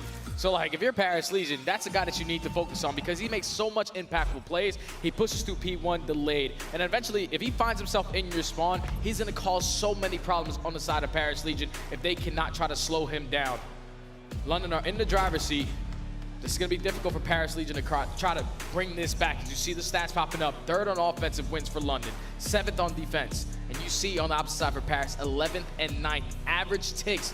Ever since that update, they are dead last. So Paris Legion, you need to make sure that you're playing for these ticks, these segments on both of these points. Yeah, without a doubt, partner. I think, Paris 1-8 in their last 9 controls, and sheesh, only 3 of those 8 losses, Jay, were in round 5. So it's not as if they're just happening to get outslayed, go to those round 5s and attack. No, they're just simply not even getting to those final rounds. But maybe with the tick update, we'll see if that changes things up a bit. And so far, it seems to be doing exactly that. Paris yet to drop. Great little start for them, and that success looks to continue. As Nasty falls, it could be a nice little spawn trap set up there for Legion off the rip. Temp at one side, and really Gravity and John at the other. Slays continue to happen. 7 unanswered kills right now for Legion, as Temp doing a great job at staying alive. And this is the perfect way you want to start this game. Basically 8 non-traded kills on the side of Paris Legion. They're able to find 2. As you see, all of London trying to attack through cliffside. 35 seconds left. Not having even completed 1 segment yet. So much map control on the side of Paris Legion, but eventually London are able to get in on this 8 point. John trying to do everything he can to slow them down. They're able to stop that clock. Do they read this player? And Jimbo go for that flank though. That's a good question. Jimbo trying to apply some pressure. Eventually we'll turn that into a flank, but how about the great kills? Inside of the boat, Gravity and John go big. Meanwhile, it's Gizmo trying to keep this push alive. They do get the close spawns, and you see the instant awareness, knowing that those close spawns mean that somebody has got to be in the back of their base. And if they continue to get slayed out, it could be a problem. It could be somewhat of an avalanche effect, but Jimbo does get dealt with, and from there, Nasty gets given the call to push on forward into green. 10-second stop for the moment. A hefty fight to win, and Nasty, great job going for the veteran's teeth in search of the wisdom. 2 ticks through. 1 more to go right now for London before they get that extra minute added onto the clock. As Big Byron now sitting on 4 in a row could potentially have some streaks in his future, and that would be wonderful for this next point. Yeah, this is good for London to just break out of that setup to at least get 3 segments in their first offense. But you see the Paris Legion, they're fully set up around P1. They're not going to give up that position. Temp was a huge one-on-one. This is going to force all of London to try to attack from the back. John is going to be the closest player. He finds 1. Can he find the second? That's going to be a clean 4 dead. Paris up by 9 lives. Now they potentially put them in more of a spawn trap. You see, they just constantly established Jimbo toward these flanks, trying to pepper a few of the London players off the spawn, but no dice there. Temp also gets dealt with. Not going to be an easy journey. Quite literally running through sand and getting dealt with there from Tom Gravity, laying down the lead. Gets the reload in, and from there, 20 seconds, it feels like it will be a Paris early round. 1 more push prepared for London, but they've got to find a few of these picks are able to at least get to 2 for 2. Down majorly, but Gizmo, nice little double kill, will free up what could be the final push, the final little moment. But the Ravens are gonna fall by the wayside. Legion answer some great slays off the start, and that really just continued to echo throughout the ends of that round number 1. Yeah, it all starts with the early slaying. They go up 8 kills without anyone dropping. So then that's wasting a lot of time on the clock for London to try to make plays. Eventually, they find themselves on that 8 point. They get those early 3 segments. But then at that point, Paris Legion, they said, hey, you can have it. We're going to make sure we take P1. We're going to take control of your spawn and just basically play the kills here. As they were able to dominate in the slaying in that first round. Now going on the attack, Temp, sitting at 11-4, finds that first blood. But look at the push coming in for Paris. They're going to be all out aggressive towards B. And for a team that not often is winning these attacks, it's interesting that they do go for the B hit. Ravens, without a doubt, not expecting it, but that's when they call on this guy, Afro, to pick up off of the strategy call that Legion looked to make. Sprints into the fight and somehow at least gets the 1-for-1. And right now, Legion in somewhat of an interesting spot. They've got a few spawns going either which way. 2 still looking to push over at B. Meanwhile, it is that A attack still progressing. Slays continue to go down, but it is Legion having these guns hot so far throughout the early stages of this Gavutu. Finally able to pause the time. 40 seconds left. You had to start thinking about those segments, though. You have to try to stay alive as London are able to find 2 kills. Jembo trying to do everything he can from the middle of the map. As Temp finds a second. Now there's only 30 seconds left. They still haven't completed a segment. They're up by 3 kills. They need to make sure that they complete A to at least tie up the segment count, because you do not want to lose this offensive round by not completing anything. And finally, Jay, somebody gets to the objective. I mean, this felt like players were constantly overlooking each other, looking at the exact same angle. John taking that Cellium spot. Unfortunately, it's not going to work out nearly as nice as it does for MC. So while he gets taken down to the top side of the map, over on the bottom side of the mini-map, it is Paris doing a great job of finally stacking the objective. It took some time, but eventually it works on out. And Gizmo now in the back of the base. He gets dealt with. Paris 3 strong in the boat, but they will wait for their vet to get out of spawn. Problem being is, can he even get there? A 1v1 that John would love to have, but on the other side, it's Zero handling business. So right now, London are doing the same exact thing that Paris did. You want to basically have 1 player watching the back, but you want to make sure that you keep control of top ring. Stay pushed out towards lower beach. It's all of Paris Legion. They're trying to find an opening kill. 45 seconds remaining. Zero finds that kill towards lower beach. Gizmo finds a second. So this is just continuously slowing down the push from Paris Legion. 40 seconds left. They have like 1 or 2 more good pushes if they can get top ring. How is Zero alive? Okay, I was about to say, he has to be literally like 2 HP today. Tossed over the top there for Jimbo. I thought for a moment they were actually on the other side of the beach. No, they're still in their spawn right now. Only player past that 50-yard line is going to be Jimbo, called upon to try and make the play. As his teammates struggle to get through P1. Nice pistol shot there out of John. See if that pinch can be successful. The final push now being made from Paris, as that'll be a 2-for-2. As gravity falls, it's all on to Temp. He gets dealt with as well. Back and forth we go. A defense answered by another one. All even up. Both teams have completed 3 segments. Both complete that 8 point. Basically an even game. So now if you're London, I want to see Zero doing this thing that he usually does at B. You know, single capping, capping a couple segments. He's having a slow start to this game though. As Paris Legion are trying to keep their tournament lives alive. Go back on the defensive side. Can they do the same exact thing that they did last time, which is keep up in the slaying department? See all of London trying to attack the middle of the map. 2-2 split. Afro should be able to find that opening kill. Nice long-range shots. There at Afro. 17-12. Sits on the 4 spree. Objective. We don't need no stinking objective. It's time to go for slays, baby. Afro's hungry. Like a caged animal, sits in the right position for what could be the kills necessary for Ravens to get the clearance over at that A boat. Nice turn on. Now on 5. Time gonna be stopped. Time gonna be halted. As Gizmo eventually does get dealt with. There we go. Jimbo finds him. Nice little start there for Ravens. They do get that first tick. As we said, currently tied for the moment. So at the very least, if you're London, Jay, you're not always guaranteed these attacking rounds, but as many ticks as you can get It's going to be the positive as Zero attempts to make the play over at B. As you said, you want to see him in that position, but it's John there to read him. Yeah, apparently they know who they're playing against. They're not going to allow him to sneak on through and at least complete one segment on towards B. As Paris, they have retaken map control. They're finding every single kill. Now with 35 seconds left, London has to try to fight out a respawn. Nasty wins a huge one-on-one towards Lower Beach. So now this opens up top ring area. If they can try to get towards B and at least stop that clock, because Paris Legion have so much map control on the left, on the right side of the map. It's gonna be another 3 dead. Nasty, what can you do on this point? Oh, Nasty at least has to win this 1v1. Job done.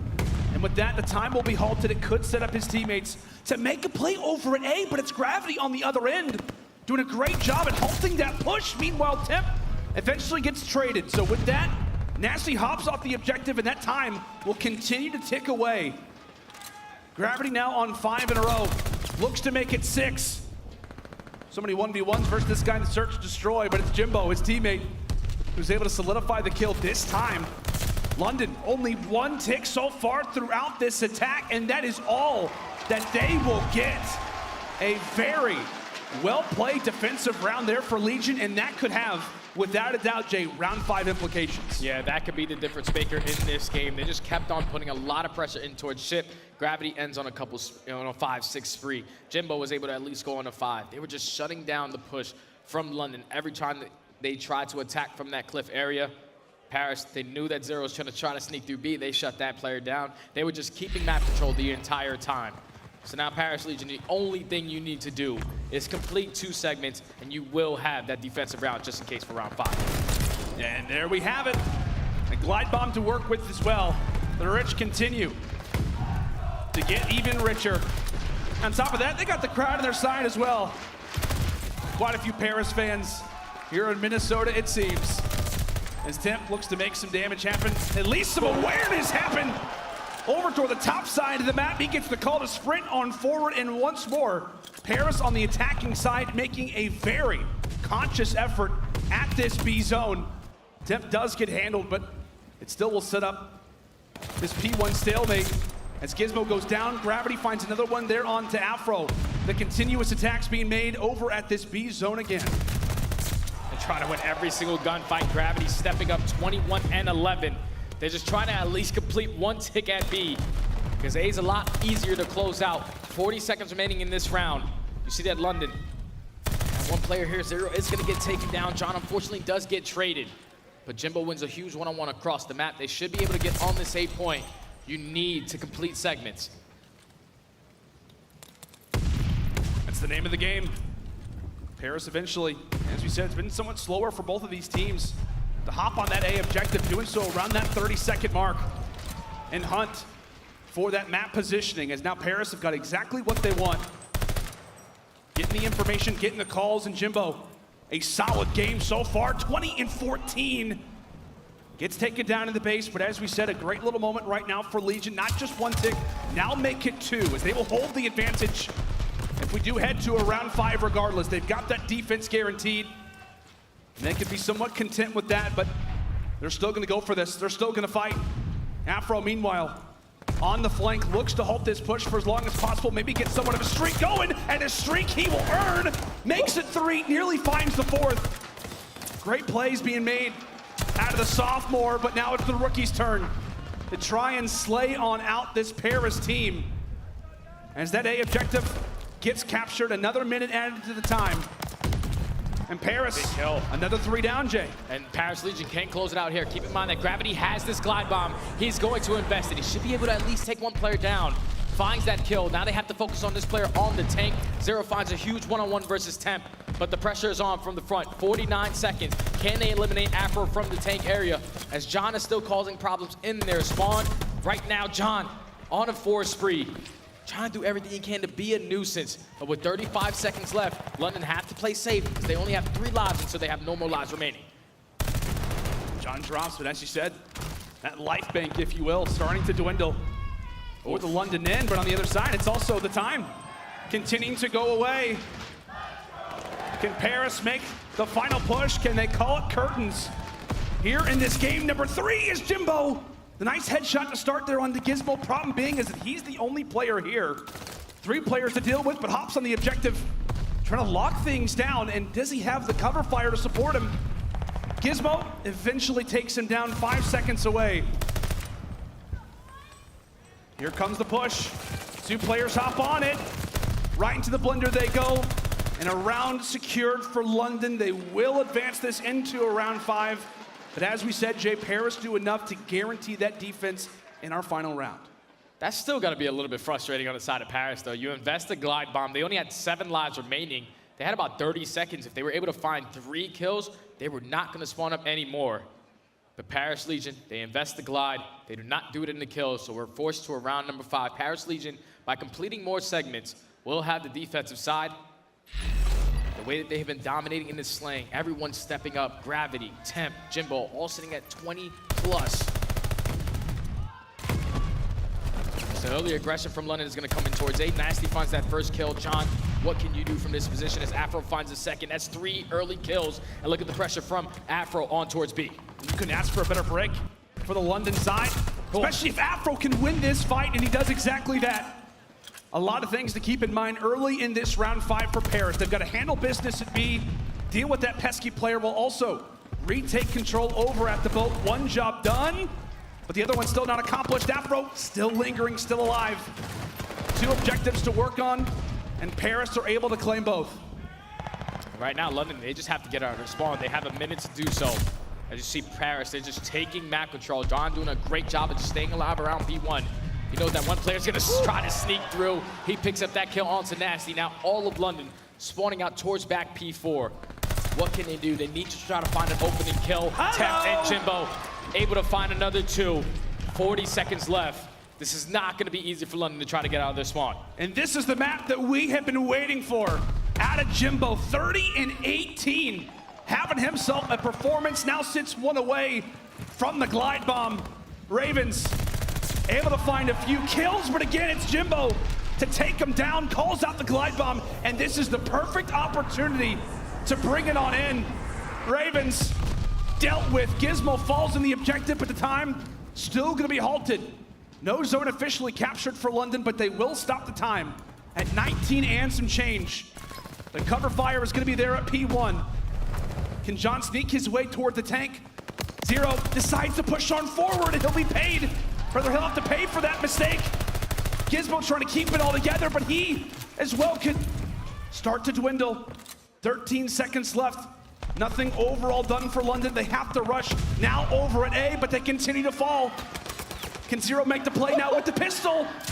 Everybody drops, and just like that, the 4 down. And it will be Paris Legion not going out like that. And you see, Gravity's letting them know. He's got some fire, Jay. That's what they needed. That's what Paris Legion needed to do to get some confidence in this series. It was a great map 1, a great map 2, but for them to come out in their worst game mode versus a team who sees a lot of success on Gavutu control, it all just came down to the slaying. The slaying power on the side of Paris Legion was insane that first map. Gravity, 25-18, he picks up that early glide bomb. Temp, 32-23, but the standout player, man, Jimbo, that's what I'm talking about, kid. 34-19, goes on that 7 spree to eventually close out the game. Paris Legion stay alive in this series just a little longer to at least force that map 4. Also, 30 non-traded kills, 4K damage. Sheesh. Out of the Rook, making his pro LAN debut and having a game to rally the Legion back into this series. And as we'll take a look through the highlights, Jay, I don't know about you, man, but it kind of screams the same thing that we saw yesterday versus Florida. A slow attacking round. They allowed for that round 5, right, to eventually be based off of picks, and they're not in the advantageous position. Florida made him pay, and this time, Paris did too. Yeah, the biggest round had to be the second offense for London, that they were only able to complete 1 segment. So now if you're Paris Legion, you know, as long as we can close out this 8 point, we're gonna get this round win, at least have the defensive side for that round 5. For London, they were just committing a lot towards B. I would like to see them just complete A and at least force the fight from the front side, but eventually those segments come into play. Paris Legion, those guns were hot on that map. You got to be scared on the side of the Ravens because keep in mind, Paris Legion, they were up 2-0 in this previous series of this matchup. Then they got reverse swept. And the easiest map for London was the control. Yeah. They dominated it in a 3-0 fashion. So now that Paris Legion have a little bit of momentum underneath their belt, every player is starting to just look a lot better on the map. Jimbo really steps up on that map number 3. I can't wait to see what this Tuscan Hardpoint looks like. Yeah, man, especially with this team, and we saw it, right? Players catching fire. We saw some hype on the stage as well. Paris Legion, who knows? Maybe starting to smell some blood in the water. And there you have it, the reaction out of Gravity. He is coming for those London boys. It is the Battle of Europe, and Gravity gets his game. And last time these teams matched up, Jay, it was Gravity having a slow performance, like a .84, goes negative, I think 18 in that series, has a great performance there to rally Paris, a game mode that they have struggled in massively. Now is the one that they rely on to possibly get back into this game, but that all sits now on this game 4. Tuscan Hardpoint up next. How do you feel about this one? I don't know. Paris Legion, at least what they showed us in that map number 3, their guns are a little bit more warmed up. They lost that first map by just allowing London to eventually just find themselves on early rotations. They did a great job of just chaining that P2 to P3. Last time that these two teams matched up, though, they actually did play this map. It was the 4th map in that series. London were able to walk away with it 250 to 212. So that just tells me, the way that Paris Legion is shooting right now, it has to come down to the slaying. They dominate P1. If they can continue to do that in this map, we should have the push towards game 5. It's possible. Anything is possible. We learned that very, very firmly yesterday. The amount of upsets were absolutely wild. As we said, it is a gauntlet going down right now in the elimination bracket. We're sitting at losers round 1, and this is the matchup that we have. We have London up right now 2-1 with the Tuscan Hardpoint now up next. Can it be the closeout opportunity for the Royal Ravens, or will Paris continue to heat on up? Great games pretty much across the board from everybody, but the stats, not great really on either side, but specifically for Paris, 11th in basically everything, Jay. Yeah, it's not going to be easy. 11th in rotation, 11th in holds, and then 11th on break percentage as well. But Jimbo, so far in this match, is putting up a 1.23. This is the best series. 100%. Lanimal. The guy is stepping up for the Paris Legion roster. Can he continue to do it here? So we're going to find ourselves on this game number 4. Paris Legion trying to do everything they can to stay alive. You need Temp to make sure he continues his big performances. But here we go. Paris Legion do a great job off this P1. London are spawning on the better side. London on the better side. Paris currently with spawns in their favor for that P2. Can Jimbo continue to have this hot performance and realizes, you know what, maybe it's time for the flank, but Zero, the vet, there to read him. Great start here for the Royal Ravens off of P1. Right now, 18 unanswered points as John and Co look to try to break on in, but they have yet to really find that pick. John's able to grab it. With that, this could be the opportunity as Temp able to find one through middle, now make it 2. Paris sees on into the HP now. Now with 20 seconds left, Paris Legion doing a great job at least trying to control this hill. The big picture is holding down to these spawns. You see number 8 and Jimbo already set up off the rotation around that P5 area. London's still trying to attack from the left side field. As John does find 2, Paris Legion is still putting a lot of pressure, not trying to give up all this time. But eventually the Ravens are able to eliminate him, starting off with 32 points on this P1 hardpoint. Paris needs to answer here. Whew. Definitely in need of it, but how about Tim? A little 2-for-1 action. As now it's London's opportunity to break into what is one of our money hills on Tuscan. Take your pick, pretty much all of them. You can lock down a decent amount of time on, except for that P5, but Ravens rush on forward. Afro looks to help lead the way. They've got everybody coming in from multiple directions. They flip spawns in a moment's notice. And London not just break in, but they dominate once they get there. Now there's 30 seconds left. We saw it in the stats earlier. Paris are 11th in holds. Hello. Right there, if they can set that up. Turns out to be better, but they're able to find 3 kills. London are still spawning out towards the back, so this is the perfect case scenario right now for Paris. If they can get at least a good chunk of time here, you'll be fine. But contesting it, focusing on these spawns for the next P3 are going to be so big. You have a couple players from London already trying to attack 2 P3. What can John do? Can he find his kill towards top plat? He finds one. Can he find the second? He does not. And now off the rotation, Nasty has roof control. One thing already to think about, player number 8, Jimbo, sits at 0-6 through our first 2 hills. Definitely gonna need to turn it around. He's been the guy often off of those rotations, and that really tells you all the things that you need to hear. Finally able to find that first kill, but it's Nasty being the problem inside a line. And right now, London pretty much drunk on success. They can just seem to do no wrong off of these rotations. A great little play to break on in, and now Nasty finds himself 1-4 in a row, but could the nade help set things up as John desperately hunts his way into Fountain. The Fountain of Youth potentially, as he seems to be in form in these early engagements, up close and personal as Paris retake. And that play all comes down to Jimbo. Jimbo stays alive in towards top fire. He influences those spawns for his teammates to spawn out towards roofs. Eventually goes on a 4-spree before he does get taken down, but at least they're able to get closer back into this game. Now being down 30 points, you have to start thinking about that rotation. Paris are here early, but you see London at least able to keep the kills stagnant. Zero trying to do everything he can from this left side field. Initial points are going to start with Paris. Can they hold the push? Zero can possibly do. He's got the auto, he's got the MP40. The weapons prepared. Stemp gets found out field. Now going to be made aware for Paris. They know the push is in and they deal with it rather quite well. Jimbo, a total turnaround, starting off 0-6, now 7-8. Oh, the Volk! On the 3-spree, but now it's time for the Volk to make its debut. Nice try, LAG. We know the class. And shout out to Bryce. April Fools. The gun making its debut in the second series here at the Minnesota Major. Fortunately for them, not getting what they would have liked out of it. As Temp gets dealt with, Ravens walk away with the final 10. Now you have to start thinking about that rotation. And look at John, he's already pushing out towards Plat. So this should allow his teammates to try to fill that gap. But Jimbo, he's still gonna try to attack this from the front. He finds that opening kill. He's gonna be able to set up and at least hold down the mid-map control. As Paris are gonna start off with this initial time, only being down 15 points currently. All of London spawning out towards top Plat. John finds one, Jimbo finds the second. The teamwork for Paris is starting to turn up. Last player up is gonna be Zero. He gets taken down, and now Paris Legion should be able to take the lead. And the Volk helping lead a lot of that, and they're gonna need this gun to absolutely fire right now. One nearly makes it the second, but John, they're on cue. Nasty deals with them both. A headbutt right now at P5 as Jimbo making his presence felt as well toward the bottom side. Trades aplenty, chaos, and then some around this objective. A neck-and-neck game through our first set of rotations. Paris thinking about the future while the Ravens look to grab the final 10 seconds of scrap. And right now, it is really the entire team of Ravens thriving, dominating. The Volk now in the back pocket of Nasty as he looks to extend this streak on 6. Eventually gets dropped. Not gonna be able to have that for the future if you are the London Royal Ravens. But let's step aside and see how the comms now sound for London.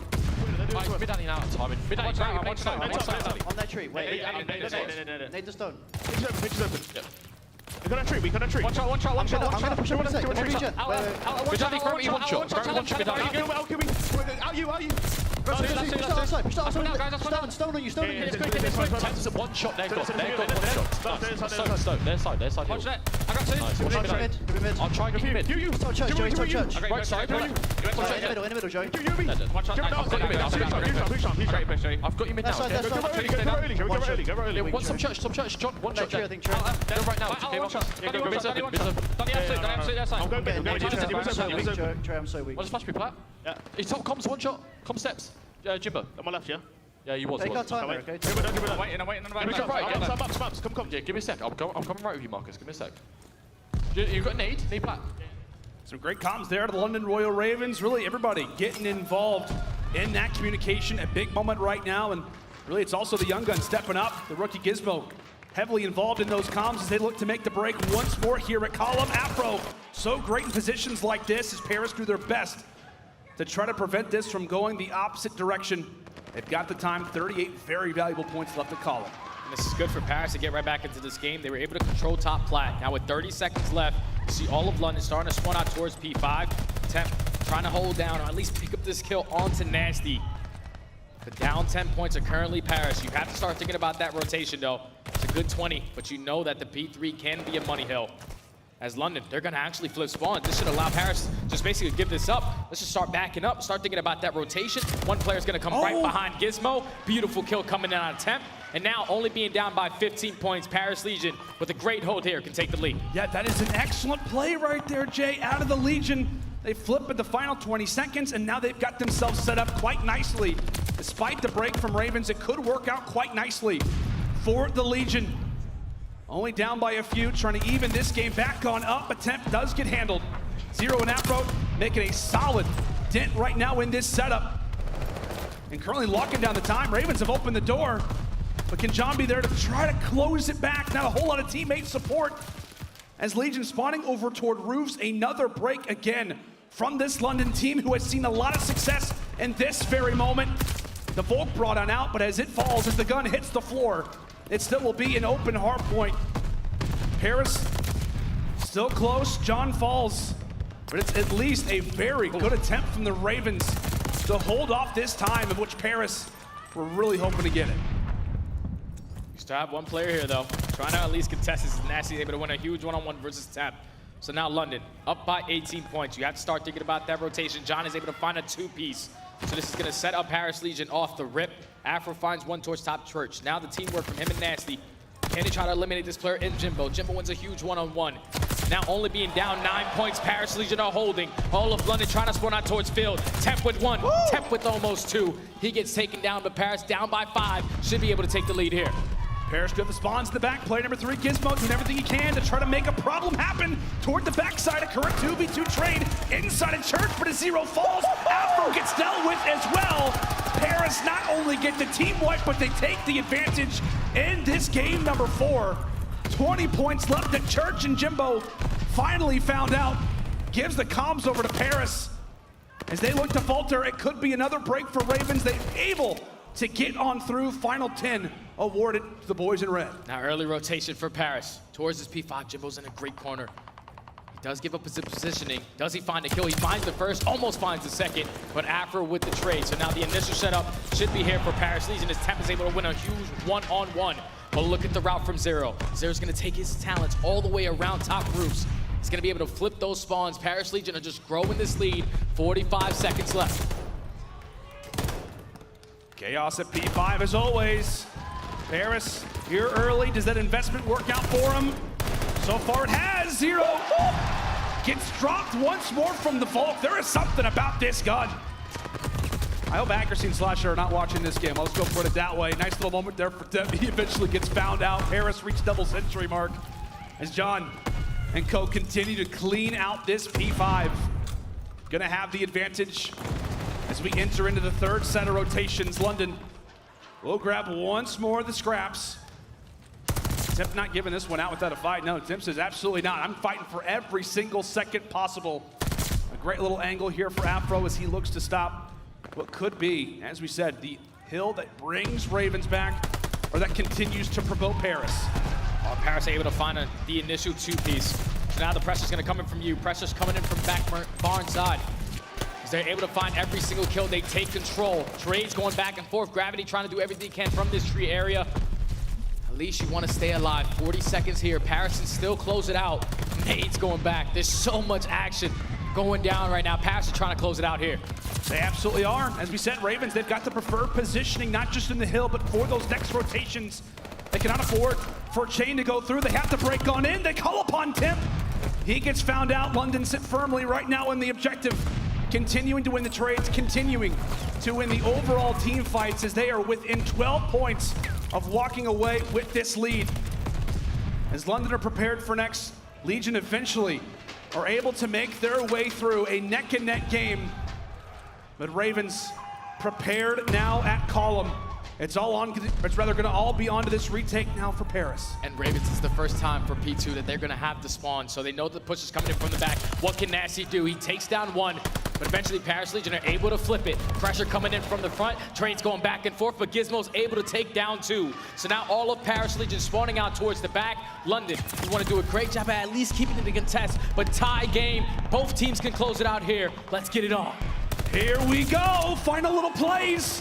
1v1s aplenty, but Ravens still winning these fights and walking away with the seconds. As you said, Jay, either team can win it here. That especially sits right now for the Ravens. Nasty pulls out the pistol, but it's Gravity who wins the 1v1. Paris still with life, still with life. 2 come through, but it's the nade that silences Gravity. They can still win it here. The contest for a moment, and now it's all gonna be on to this rotation.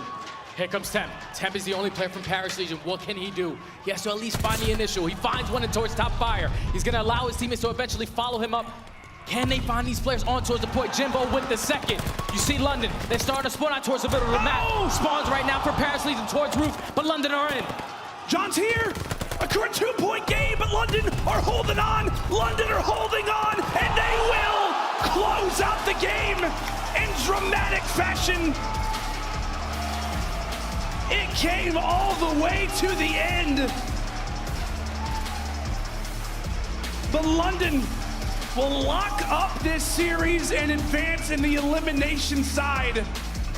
The Battle of Europe belonging still for the Ravens. What an insane arm moment between both of these teams. 250 to 248, the ending score. Even though Paris Legion do fall in this series, they look a lot better than they usually do. Throughout stage 2, they go 1-4 in their matches. They were able to win one series versus Toronto. But then for them to be down 0-2, to show the improvements in their control was big. And then to keep a map that they usually do not see a lot of success on in Tuscan, where the Ravens are a little bit better, sitting at 5-3, they kept the game close. Everyone on Paris Legion was starting to step up. Temp with that Volk in his hand was going on streaks. But you see, it all came down to this rotation. Temp does find one. He eventually allows his teammates to get back into the play. But London, they do a great job of just staying alive on the point. You see that one player in number 2, which is Nasty. He spawns right in the middle of the map. So trades are going back and forth. London and Gizmo are able to find 2. Now they're influencing the spawns for Paris Legion to spawn out towards top roofs. They hold the head glitches, they get the kills, and they're able to close out this map number 4 and win the series in a 3-1 fashion.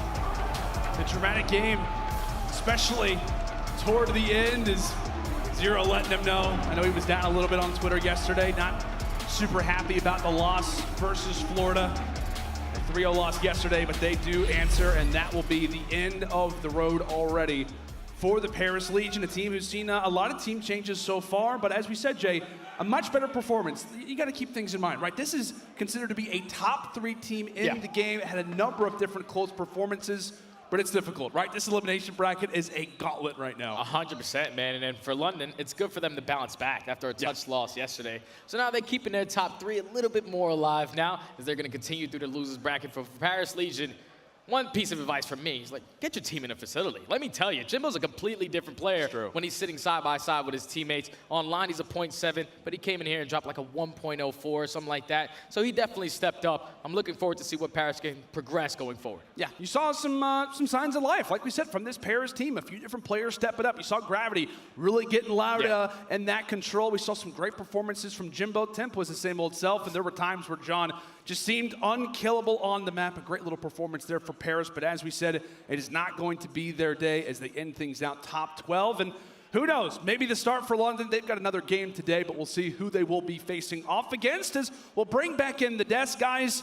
An entertaining series. We always love the Battle of Europe. It delivered, but it's the result we expected to see. Ravens walk away with the 3-1, but Belly, there were some really close maps there. It was close, and I actually thought we were going to go to a game 5 for a second. But when it came to that third set of rotations, Paris finally caught on. They were up by between 10 and 15 points, but it all came down to the last hit where Gizmo got that double kill. Yeah, and I think they actually lost the series earlier in that map. Like, it's just tough, man. Donnie spawned up on that P5 rotation to P1. It was him and Jimbo. He pushes up mid-map, and he tries to cut off mid, and then Jimbo dies, and he actually rotates to P1. Donnie hits P5 scrap once again, and the spawns flip. Then London has a favorable side for the P1, and that is where I really think they lost the game there, because it was a dogfight back and forth. They lose spawns for P2, and obviously London run away with it. So I think they'll go back, watch that, and be a little bit frustrated. But Don was frying throughout that map. Just had a little bit of a rogue play on that rotation. But also when it came to the first hard point as well, that was also a tightly contested matchup. No, it really was right on that Berlin. I think Paris kept it close. There's one hill that really sticks out to me. I think it's the second P1 Paris, it was like a 4 versus 3, but London held on, and then they took those 50 to 60 points and really just propelled themselves forward. I mean, Paris played well. They did. I mean, they are looking better. They are improving. It's just tough when you have to, run into a team who's top 3 in points right now in your losers round 1 matchup. That's not what you're expecting. Oh, big time. And it was good seeing a lot of those players step up in a big way. Shout out to everybody on that Paris Legion squad. Most importantly, shout out to the Nero Ravens, who will be moving on. They have a game fuel victory spotlight with the one and only Gizmo. Take it away. Thank you so much, guys. All right, Gizmo, let's chat. Yesterday, Probably a tough pill to swallow, not the start you expected, but you come into this one, it's a crazy series, you get the win, you got to be feeling better, but talk me through then to that hard point. That had to have been nuts. Yeah, well, so our main issue at this event at the moment from yesterday, which is the reason why we feel like we lost, is comms. Okay. That series there, I wasn't like spamming call. I was trying to keep like a cool head, like not too much hype, although that is a big factor for our team. At the end, just a cool head. Like we know where they're coming. Like if they come around the right, they don't have enough time. They have to come fire, be quick. Got the 2-piece, then obviously Byron clutched up a nil, and yeah, it's composure out the lads. Well, I guess I kind of want to hear from you about the comms, because it's got to be tough. I think I heard someone say, maybe it was your coaching staff before we did the walkout stuff, that not too high, not too low. Like you kind of want to find a middle ground. No, I mean that's Kev. That's our coach. He was like a basketball player back in his day. But that's what we focus on. We have the talent to match anyone. For top 2 teams, 100%, we've got the talent. But it's the experience, which comes with common. Like that you get better comms as the experience goes under like high pressure situations like this. But yeah, we try and keep a cool head, focus on our comms. It's the main thing, and then let our talent do the talking, because we've got the talent to match. Yeah, no, absolutely. And it was awesome to see you guys get the win. Now, I want to talk a little bit, after the first major, you tweeted out all sorts of stuff. You were dealing with some physical issues. You had family members battling through some health conditions. It's been tough. People forget sometimes you're here, like, visiting in a way, like you're not at home. Yeah. Is it going to be nice with a little bit of a break after this to get back and see everybody? 100%. Like, being at home is like a mental reset for everyone. Europeans, like, people don't understand how mentally, like, I'm sure, straining it is to be away from family, 14-hour flights, 16-hour travel days. It's so long. But being with the boys, having good relationships, that helps. But yeah, like, I think we're all looking forward to doing well at this event, getting better than top 3. That's our goal, get better. And then afterwards, we get a little reset button and come back even stronger for stage 3. Well, hey, you get the win. It was a tough battle, but you do it. You continue on. It was a pleasure talking to you. Good luck the rest of the way. Thank you. That was Gizmo. Now back over to the desk.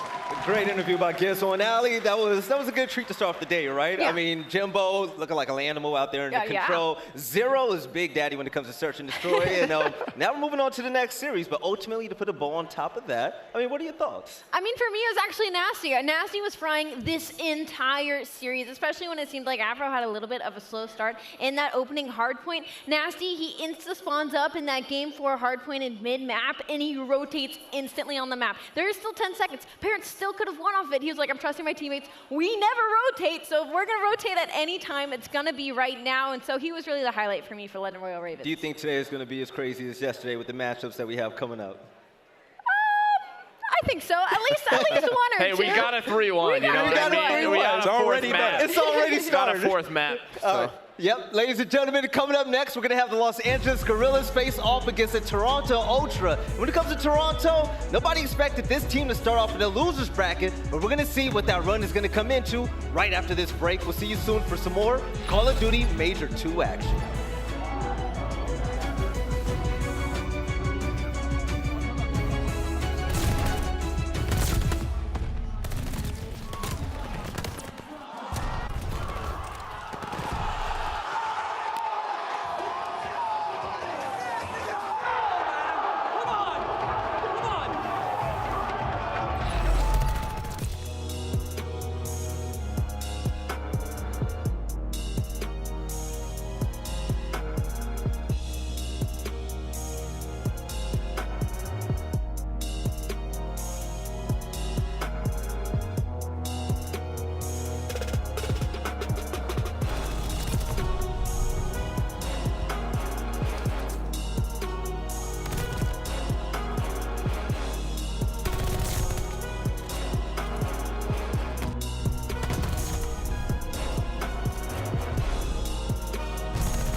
The Call of Duty League is brought to you by Game Fuel. Victory in a can.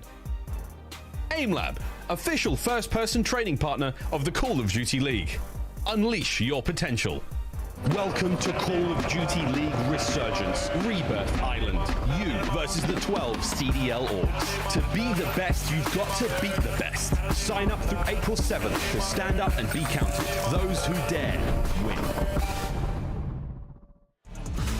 Hello and welcome back to the Major 2, Day 2 here. And shout out to Minnesota Røkkr for throwing such a beautiful event.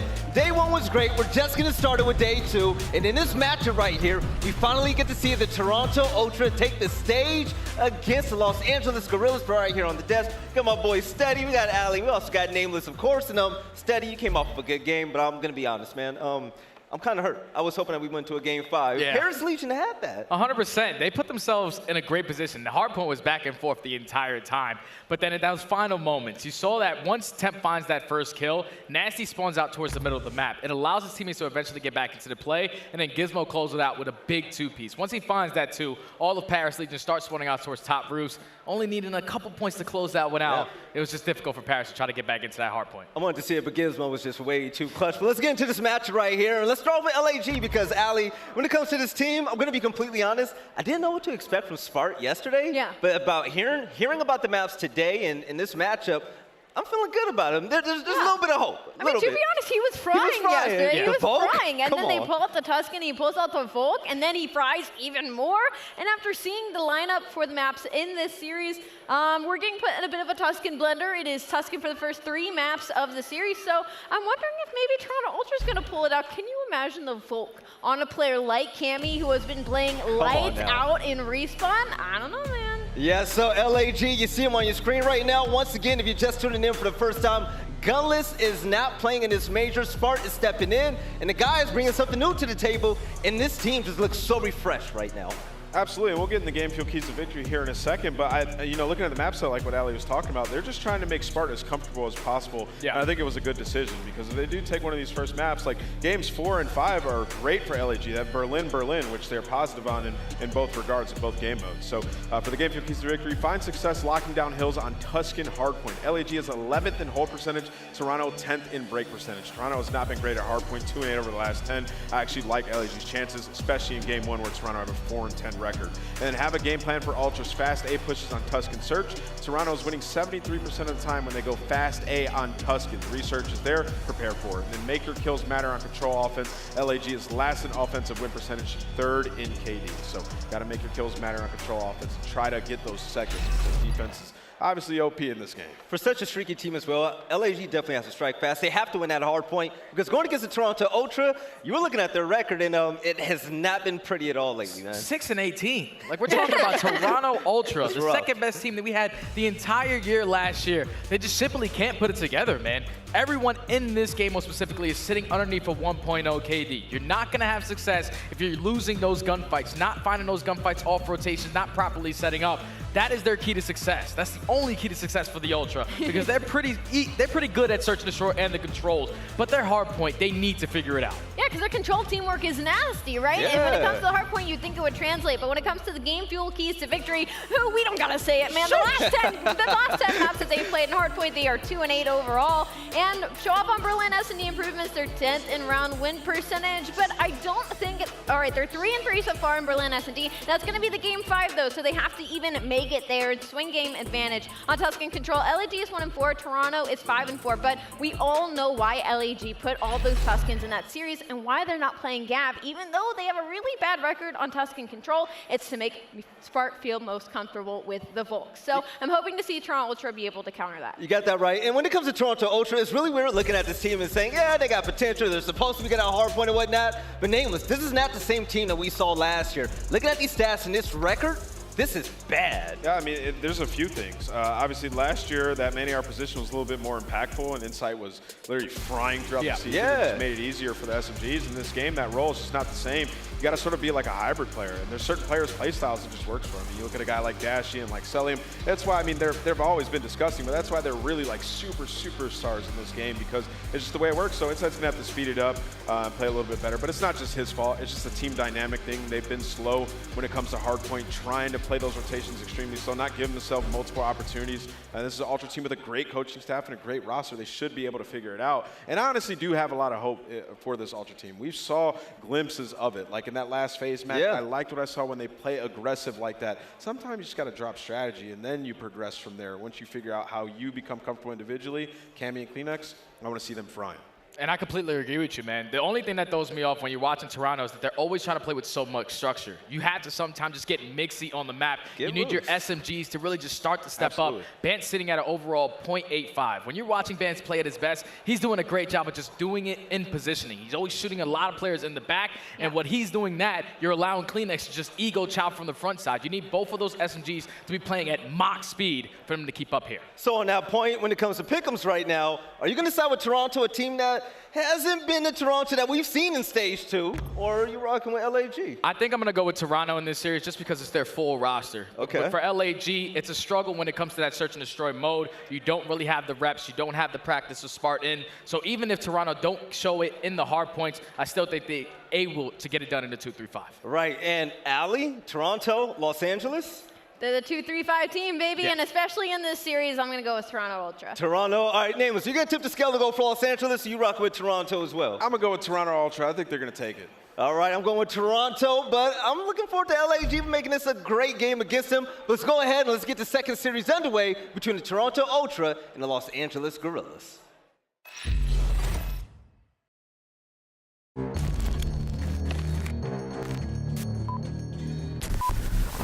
Talking to me, tell them pipe down. Or it's lights out. Zeros on the debit, baby. All I do is swipe now. Gucci sweater 5,000. Gunning, buzzing. I be going up, no ceiling. Wow, ballin', running. Getting to the paper, I'm peeling out. They gon' know me as legendary. You in the stands, I ain't need no commentary. They gon' know me as legendary. You in the stands, I ain't need no commentary. Ain't no option, ain't no secondary. I just throw it out like a Hail Mary. Legendary.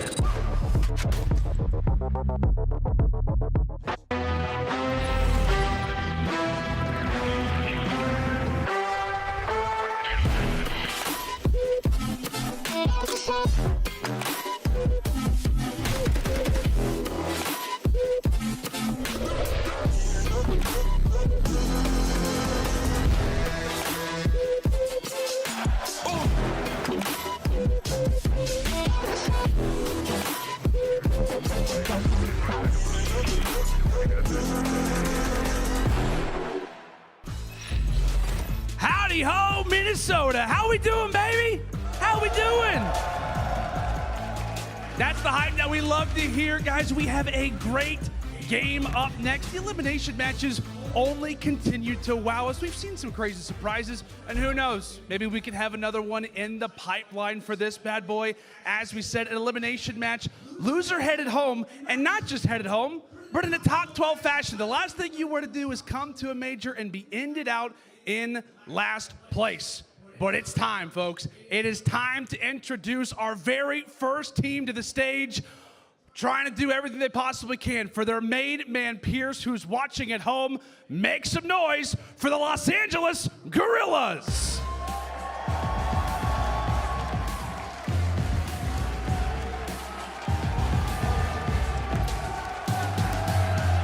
Asim, Hook, Slasher, and Spark. And with the team that's impressed us so much in Stage 2, I'm hoping they bring something new for this game. Listen, Hook and Asim have to step it up. Both of them had a terrible series in their last showing. We got Tuscan. The submachine gun guys got to pop off in this match. I'm loving LAG, and with nothing to lose and everything to win, they're ready to put up for a good game. Without a question, Veli, but now the team that sits on the other side, while they have been the northern nemesis for this Minnesota crowd, we'll see how they can perform in somewhat of familiar territory. I guess you could say maybe not unfamiliar territory when it comes down to this loser side, but a team that has got a lot to prove. Let's go and bring them to the stage. Welcome, the Toronto Ultra.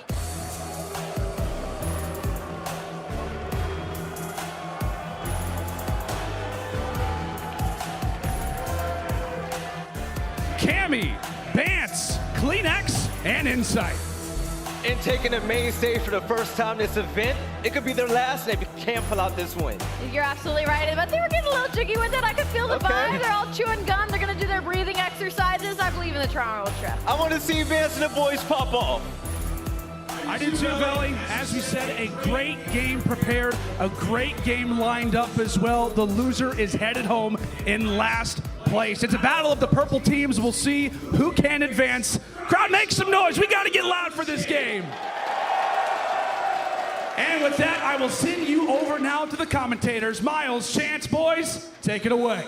Thank you very much, Lando. Hey, it was spicy to hear the crowd getting, against Ultra. Current Kings of the North, current reigning champs. But hey, we'll see if they do lose it today. I think the way it works, Røkkr have to beat Ultra in order to become the Kings of the North, right? Is that how it works?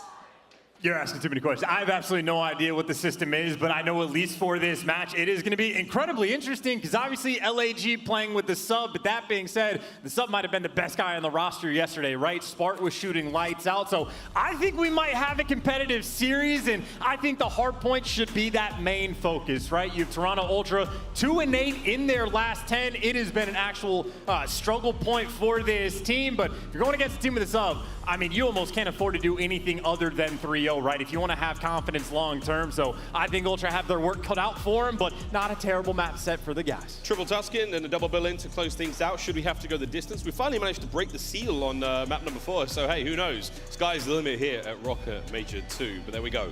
3 Tuscans, 2 Berlins. That is the series layout we have so far. This should be a fun one, friends. And again, loser goes home. Elimination bracket games already upon us here at the Major. And what a day it's been already. Friday, crazy stuff. Expecting a lot more madness, but here we go into our first dose of Tuscan. The hard point now on its way. LAG, Toronto Ultra, 2 shades of purple. 2 teams in dire situations. Only one will walk out at the end of this series. Chance, here we go. And just facing elimination this early on, right from the jump, especially for a team like Ultra, who was busy placing top 4 at the last event. And by the way, for Tuscan, I think we might be seeing a decent bit of Volk action. We saw Temp pull it out. We know Spark likes to have it. It's sort of like that middle of the pack sort of gun. It's not the long range gunfights on Gavutu. You'll never see it on that map, but here on Tuscan, you never know if someone's gonna pull it out, and if someone does, I have the class prepared. So, we'll save the goods, just to wait a little bit and see, but I'm looking forward to the day. We don't get the full class though. Spark wasn't quite part of his way. Oh, he gave me nothing. Until the end of the day, but shout out Money Cheat. He gave us a good insight into how the Vault works, nothing but love. And again, the gunless, you should be watching this from home. We hope you're feeling as well as you possibly can be. Nothing but love, speedy recoveries. Until then, Spark's doing the team proud. Should be a big series ahead of us as we now roll almost into that Tuscan control. Slight issues, we get back into this one ASAP, friends, but Charles, speaking of the way the team's performed so far, current form has to be something we discuss when it comes to Ultra. Haven't been looking as solid as we've expected them to be. Vanguard not treating them so well. They've been plagued by illness. That's one thing that's been dealing a lot of bad hands for them. How do you make the team so far? Well, I mean, keep in mind from the first major, they were still an incredibly strong 2-3-5 team. They have the clutch potential. Insight is still that guy in those moments. The hard points is their biggest thing. 2-8 in their last 10 is obviously unacceptable. Last year, they were really just 50-50 in the actual hard point game mode. And even then, they were the second best team over the course of the year. So if they could just start finding these wins, and I know that this is a team that they have been doing soul searching to figure out what the issues can be, they can make a run in this tournament. I mean, another thing as well, in the history of Call of Duty, there can only ever be one European team that has success. I know London got a win today, but if they got knocked down to losers, I think that is an opening for Ultra to try to reclaim that title. A lot of weird superstitions here in the Call of Duty League. But again, speaking of hard points, the way Toronto have played, they've finally got themselves going a little bit here. Finally managed to get that win. They went through Major 1 without, a single victory. They still managed to place extremely high. So the sky's the limit for them. We'll see if they can bounce that one back. But again, we're almost ready to roll into that opening hard point. That Tuscan on its way here, friends. But for LAG, though, Chance, we saw them play yesterday.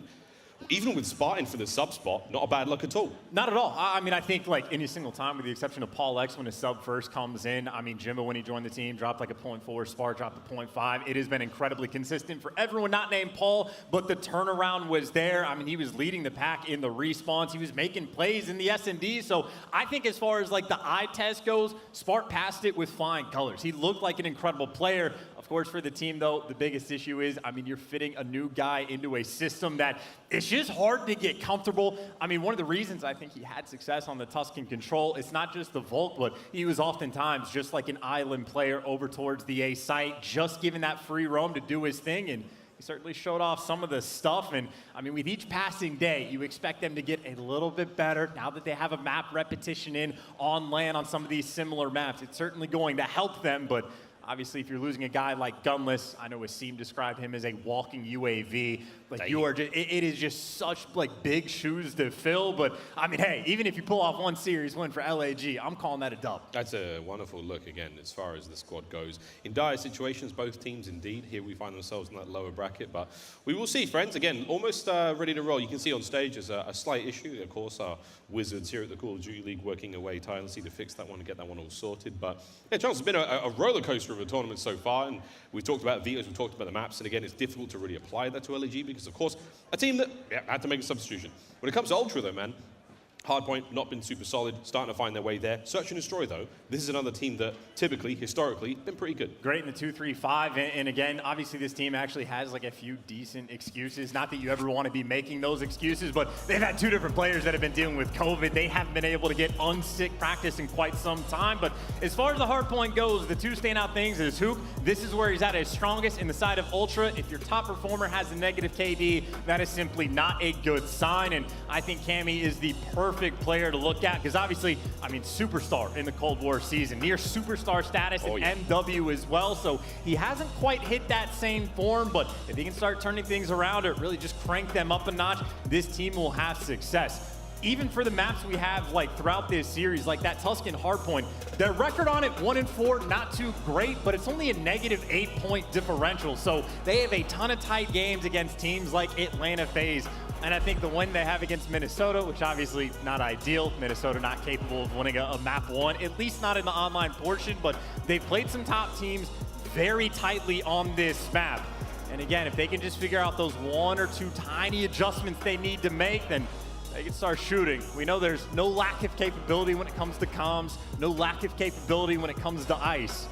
They just need to start putting things together. We talked about the Vault earlier, or Ali gave a little bit of a nod to potentially Cammy being the player to get that one done. And there seems to be something going on stage. Just some smirking and some giggling over there as we still mostly working through this tech issue, but no short of fun here in the Call of Duty League, Chance. And look, I will just give away the class, right? I did the smart thing when I try to ask a player that's actually competing. Everybody is tight-lipped. They won't give you any bit of information. So I asked the one man that nobody in the league can gun, and that is Chino, and he gave me the goods instantly. If you want to rock the Vault, T1 Flash, what is that? The HyDra. Yes. It was kind of surprising. I was expecting the F8, but no, T1's apparently the way to go. Krausnik 428, Slate Reflector, S-Dwarf 22V, N1941 hand stop. Obviously, FMJ. If you're not revening FMJ at this point, I don't know what you're doing. Lengthened is not worth it in any way, shape, or form. Yeah. Stippled Grip, Fleet in on hand.